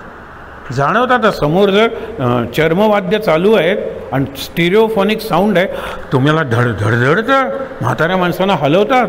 ते डिस्को वगैरेमधले जे रिदम्स आहेत ना, they are bad for those who have got weak heart. मला ते सांगायचं नाही, पण एक लक्षात ठेवा, नाभी, छाती, कंठ, नाक बाहेर. हे ना आणि ना, हे जे नाना आहे ना, ते रामाच्या आरतीत आहे. नाना नाटक लीला सुंदर रूप साजे. आरती आत्मारामाची जी आरती आहे ना, आत्तासुद्धा आपण म्हणतो नाना नाटक लीला. नाटक म्हणजे संस्कृत शब्द आहे तो. माझ्या जीवनात जे निरनिराळे प्रसंग घडतात, इतर माझ्याशी संबंधित व्यक्तीच्या जीवनात जे प्रसंग, आज रशिया युक्रेन प्रसंग घडतोय, त्याचा परिणाम आपल्यावर होणार आहे, होतोय, हे लक्षात ठेवा. त्या सगळ्या प्रसंगांना नाटक म्हणलेलं आहे. हनुमान नाटक नावाचा ग्रंथ आहे. हनुमंतांनी जे निरनिराळे पराक्रम केले त्याचं वर्णन त्या ग्रंथात आहे. नाटक मराठी शब्द निराळा आहे. आज काय नवीन नाटक, हा निराळा मराठी शब्द आहे, पण नाटक हा संस्कृत शब्द आहे. आणि नाना नाटक लीला सुंदर रूप साजे. उभाच घ्या श्वास, उभा घ्या. इतकी सवय लागली पाहिजे. किती इझिली माणूस फक्त उभा श्वास घेऊ शकतो. तो हत्ती घेऊ शकत नाही, तो ब्लू व्हेल घेऊ शकत नाही. आडवी आहेत जनावरं सगळे. मी ताठ उभा आहे ना, असाच श्वास घेईन. तो माझा जन्मसिद्ध अधिकार आहे, नाही, माझं जन्मसिद्ध कर्तव्य आहे. It is my right, it is my duty to have vertical breathing. हा जो उभा श्वास आहे, नाभी, तेच महाराज सांगतात, परेपासून उठे श्वास तो उभा कल्पवृक्ष, त्याची अमृत फळे सुरस. त्याला अमृताचीच फळं लागणार आहे, ती सुरस आहेत. मी खाणार नाही, श्रीरामा अर्पिले. मग राम म्हणेल की अखंड भक्ता अखंड शेष देतात. नैवेद्य दाखवला, घे रे परत तुला. पुढे इंद्रियांचा तांबूल जाणं. इंद्रिय तांबूल आपण म्हणतो गोविंद विडा. गोविंद विडा हा चांगला असतो. त्याच्यात 13 पदार्थ असतात आणि 10 इंद्रिय, 11वं मन, 12वी बुद्धी आणि 13वं चित्त. मग अर्पण करा. सगळं करणं हा तांबूल जाणं इंद्रियांचा. आणि विडा करायचा म्हणजे ते आत वळवतात ना, आणि ते निघू नये म्हणून वरून लवंग लावतात ना. लक्षात ठेवा, लवंग हे नाम आहे. इंद्रिय उलटून जाऊ नयेत म्हणून. इंद्रिय आत आली पाहिजेत. आणि ही मानसपूजेची खरी गुरुकिल्ली आहे. आपण हे वाचूया. इंद्रियांचा तांबूल षड्रिपूंची दक्षिणा सुवर्ण. काय सुंदर कल्पना आहे. षड्रिपूंची दक्षिणा देऊन टाकली, घेऊन जातो मी. आणि सोन्याची दक्षिणा आहे. आपले रिपू काय सुंदर आहे. तो आपण सुंदर नाही पण आपला क्रोध सुंदर आहे. काय सुंदर रागावतात बाबा, कांशीला लाल लाल होतात त्यांची. बरोबर आहे, बाबा रागवताना हे तर प्रेमाचंच वाक्य आहे, रागवलीस की तू सुंदर दिसतेस. हे म्हणतात ना, अहो सगळंच सौंदर्य आहे. हे मी काय केलं, उलटी वळवली. बाहेर जाणारं मन आत वळवलं, बाहेर जाणारे डोळे आत वळवले, बाहेर जाणारे कान आत वळवले. ही 10 इंद्रिय, 11वं मन, 12वी बुद्धी, 13वं चित्त, 13 गुणी गोविंद विडा तयार केला आणि महाराजांना अर्पला. आता माझी इंद्रिय बाहेर जाणारच नाही. हे बाहेरचं दिसत असलं तरी आत राम राम राम राम, हे लक्षात ठेवा. पुढे काय सांगितलेलं, पंचप्राणांची केली आरती. प्राणांची आरती सुंदर आहे. पुष्पांजली, जीवाची कर्पूर ज्योती. कापूर वापरला नाही तरी संपतो 6 महिन्यात. उघडा ठेवला, जीव संपतोच आहे. हो काय वाचवणारा, जीव संपतोच आहे. Meter down. आईच्या गर्भाशयात असल्यापासून आपल्या जीवनाचं मीटर डाऊन झाले. कुठे पोचायचं आहे आपल्याला माहीत नाही. हे दुर्दैव आहे. तो परत परत टॅक्सीवाला विचारतो, जायचं आहे कुठे. जा रे टॅक्सी, पैसे देणार आहे ना पोचल्यानंतर. पैसे देणार आहे म्हणजे मेल आहे, मरणार आहे मी. श्राद्धासाठी पैसे मुलं देतात आणि खूप खर्च येतो त्याला, हे लक्षात ठेवा. पण आपल्या संस्कृतीने स्वतःचं श्राद्ध करून मरायची सुंदर सोय केलेली आहे. माहिती घ्या तुम्ही. असू दे, मी सहज जास्त बोलत नाही या विषयावर, पण लक्षात. शांतीची रामावरती पुष्पांजली वाहिली. पुष्पांजली वाहिली, शांत. आता आणखीन काही उरलंच नाही. मानसपूजेनंतर शांत वाटलं पाहिजे. आपण एक 5 मिनिटाचा प्रयोग करणार आहोत मानसपूजेचा. शेवटी चित्ताने घातली प्रदक्षिणा, प्रदक्षिणा घातली. बुद्धीने केली प्रार्थना, भक्तीने पूजिले निर्गुणा, भावाने केला नमस्कार. यातला प्रत्येक शब्द महत्त्वाचा आहे. परत कधीतरी मनाने पूजिला रामचंद्र, मनाने पूजिला रामचंद्र, देहाचे अर्पिले पूजोपचार, केली मानसपूजा समग्र. रामा सेवा घेई आनंदे, दास मारुती श्री रघुनाथ, समान दोन्ही देवभक्त. देव राम, भक्त हनुमान. तसा मी भक्त, माझा देव हनुमान आणि मी भक्त. समान दोन्ही देवभक्त, दीनदास म्हणजे महाराज, तयांचा अंकित, पूर्ण कृपा सद्गुरूची. शेवटी बैसोनिया एकांती. आपण आता एकांतात बसणार आहोत. मानसपूजा आरती, आरतीने आपली मानसपूजा संपेल. कृपा करील रघुपती, सांगे ब्रह्मचैतन्य. कृपा करील रघुपती. आता इथे ज्या सूचना आहेत ना, त्या आपल्यासाठी आहेत, सगळ्यांसाठी आहेत. मीही ते करणार आहोत. मी माझे डोळे बंद करणार आहे मानसपूजा संपेपर्यंत. कुणाचे डोळे उघडे आहेत हे बघण्यासाठी आपला एक डोळा उघडू नका, कारण माझे दोन्ही बंद असणार आहेत. आणि प्रत्येक सूचना मी फॉलो करणार आहे. मी म्हणजे आपल्यापैकी प्रत्येक, मी प्रत्येकजण आहे. त्या ठिकाणी जरा ताठ बसूया. आणि ताठ म्हटल्यानंतर सेंटरिंग करायचं. जरा मागे पुढे, उजव्या बाजूला डाव्या बाजूला. आणि अशी एक पोझिशन घ्यायची जिथे वजन नाही आहे. आत्ता माझं वजन कुठेतरी माकड हाडात एकत्रित झालेलं आहे. I don't feel any weight on my thighs. मला खांदे वजनच नाही वाटत. ती पोझिशन आहे, त्याला सेंटरिंग म्हणलेलं आहे. पुढे मागे बाजूला माड जरा झुकतो आणि तुम्हालाच दिस इज द पोझिशन. हां, आनंद. आता सावकाश डोळे मिटून घ्यायचे शांतपणे. कपाळावर आठही नाही. मुख्य म्हणजे 2 भुवयांच्या मध्ये ताण नाही. डोळे आणि ओठ अलगद बंद केलेले आहेत, गच्च बंद केलेले नाहीत. आणि सगळ्यात महत्त्वाचं म्हणजे गाल, दात आणि जीभ सैल सोडलेली आहे. त्याला रिलॅक्स म्हणलेलं आहे, शिथिल, लेट लूज. टाईट काही नाही आहे. शरीरातही काही ताण नाही आहे, मनातही काही ताण नाही आहे. आणि माझं मस्तक आणि मुख ताणरहित आहे, शांत वाटतं. स्वतःला म्हणलं की वाटतंच ते. मिटलेल्या डोळ्यासमोर एक मंद प्रकाशाचा पडदा आहे. अंधार नाही आहे. पण मी जी पूजा करणार आहे ती माझ्या अंतःकरणात करणार आहे. अंतःकरण म्हणजे हृदय का नाही. हृदयाच्या बाजूला आपण नेहमी म्हणतो हृदय डाव्या बाजूला वळलं आहे आणि उजव्या बाजूला एक स्पेस आहे, मायक्रो स्पेस. ती कितीही लहान असली तरी आपल्याला दिसते ती एक्सरेवर. तो खरा देव्हारा आहे. तो देव्हारा आहे, त्यात चौरंग आहे, चौरंगावर रेशमी वस्त्र आहे, त्याच्यावर चांदीचं तबक आहे आणि त्यात महाराजांच्या पादुका ठेवल्या आहेत. पादुकांचे 3 भाग आहेत. पहिला भाग अंगठा, मधला भाग आणि टाचा जिथे टेकतात त्याला आपण शेवटचा भाग म्हणूया, तळवे. या 3 भागांची आपण पूजा करणार आहोत. पहिल्यांदा पाणी घेऊन पादुकांवर अंगठा, मधला भाग, शेवटचा भाग. पाणी तबकात साठतंय. तबक खोल आहे आणि पादुका तबकातल्या पाण्यात पूर्णपणे बुडलेल्या आहेत. आता पादुका वर काढून कोरड्या वस्त्राने स्वच्छ करायच्या.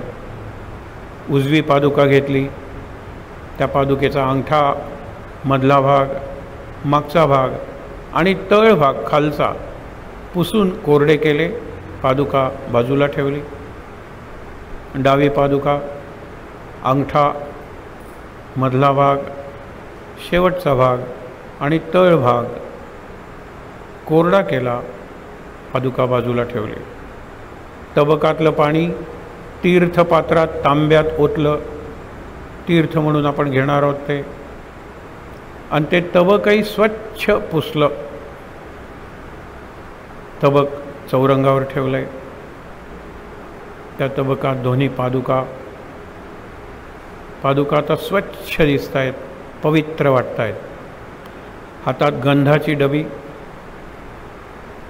उजव्या पादुकेच्या अंगठ्याला गंध, मधल्या भागाला गंधाचा टिळा आणि शेवटच्या भागाला तसंच डावी पादुका, अंगठा, मधला भाग, शेवटचा भाग.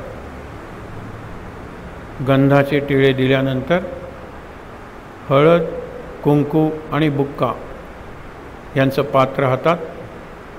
जिथे गंधाचा टिळा लावला आहे त्याच्यावर पहिल्यांदा हळद, उजव्या पादुकेचा अंगठा, मधला भाग, शेवटचा भाग. डाव्या पादुकेचा अंगठा, मधला भाग, शेवटचा भाग. कुंकू, उजव्या पादुकेचा अंगठा, मधला भाग, शेवटचा भाग. डाव्या पादुकेचा अंगठा, मधला भाग, शेवटचा भाग. बुक्का लावायचा आहे. उजव्या पादुकेचा अंगठा, मधला भाग, शेवटचा भाग. डाव्या पादुकेचा अंगठा, मधला भाग, शेवटचा भाग. आता पादुका जिवंत दिसायला लागल्या आहेत, सद्गुरूंच्या वाटायला लागलेल्या आहेत. फुलांची परडी हातात घेतली आहे. सुंदर फुलं, निरनिराळ्या रंगाची, वासांची आणि आकाराची सुंदर फुलं पादुकांवर वाहतोय, अंगठ्यांवर ठेवलंय. पादुकाच्या बाजूला तबकाची जागा आहे तिथे आणि तबकाच्या बाजूला चौरंगावरची जागा आहे तिथे सुद्धा फुलांची सुंदर नक्षी, बेलाची पानं, तुळशीची पानं, दुर्वा. कारण गुरुर ब्रह्मा, गुरुर विष्णू, गुरुर्दैव महेश्वरा. गुरुला बेल चालतो, गुरुला दुर्वा चालतात, गुरुला रुईची पानं चालतात, गुरुला तुळशी तर चालतातच चालतात. सगळं आहे आपल्याकडे. छान पूजा सजवली आहे. अगरबत्ती पेटवल्यावर तिचा मंद गंध हृदयाच्या गाभाऱ्यात भरून राहिला आहे. गाभारा आता जास्त प्रसन्न, जिवंत, दिव्य वाटायला लागला आहे. पंचारती, 5 ज्योती, त्याच्या 5 वाती. पंचारती आपण नेहमी म्हणतो 5 ज्योती असल्या तरी प्रकाश एकच आहे, महाप्रकाश आहे. एका ज्योतीचा प्रकाश पडला असता त्याच्यापेक्षा जास्त आहे, पण प्रकाश 5 नाहीत, प्रकाश एकच. डाव्या हातात घंटा, उजव्या हातात पंचारती. मंजूळ घंटा ध्वनी ऐकू येतोय आणि पंचारतीने आपण आरती करतोय. जय जय आरती श्री गुरुराया.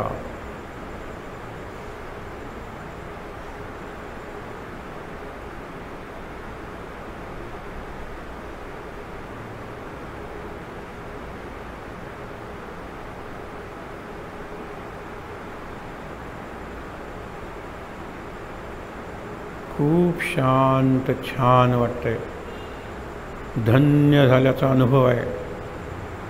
नमस्कार करायचा आहे, प्रदक्षिणा घालायची आहे.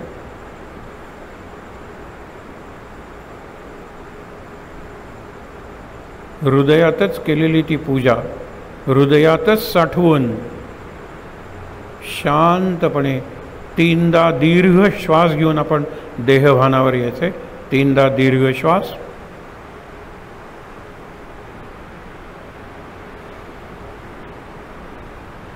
अजूनही अंतरीचा दिवा, अंतरीची घंटा, अंतरीचा नैवेद्य आपण दाखवला नाही, पण नैवेद्य दूध, साखर, केशर, वेलची, सुंदर. सावकाश डोळे उघडून शांतपणे महाराजांकडे पाहायचं आहे. शेवटचा श्लोक म्हणायचा आहे आणि शांतीपाठ महाराजांवर दृष्टी स्थिर करून शांतपणे म्हणायचं आहे. सदा सर्वदा योग तुझा घडावा, तुझे कारणी देह माझा पडावा. उपेक्षू नको गुणवंता अनंता, रघुनायका मागणे हेची आता. जय जय रघुवीर समर्थ. ओम सहनाववतु सहनौ भुनक्तु सह वीर्यं करवावहै. तेजस्विनावधीतमस्तु मा विद्विषावहै. ओम शांति शांति शांति. दोन्ही हात एकमेकावर चोळायचे आणि ते चेहऱ्यावर डोळ्यांवर चोळायचे. शांत दृष्टीनं समोर असलेले प्रभू रामचंद्र किंवा रामपंचायतन आणि महाराज सद्गुरू त्यांचं दर्शन घ्यायचं आहे आणि इथे जमलेल्या सर्वांना नमस्कार करायचा आहे. शांत आनंद. महाराज महाराज महाराज. सर्वांना नमस्कार.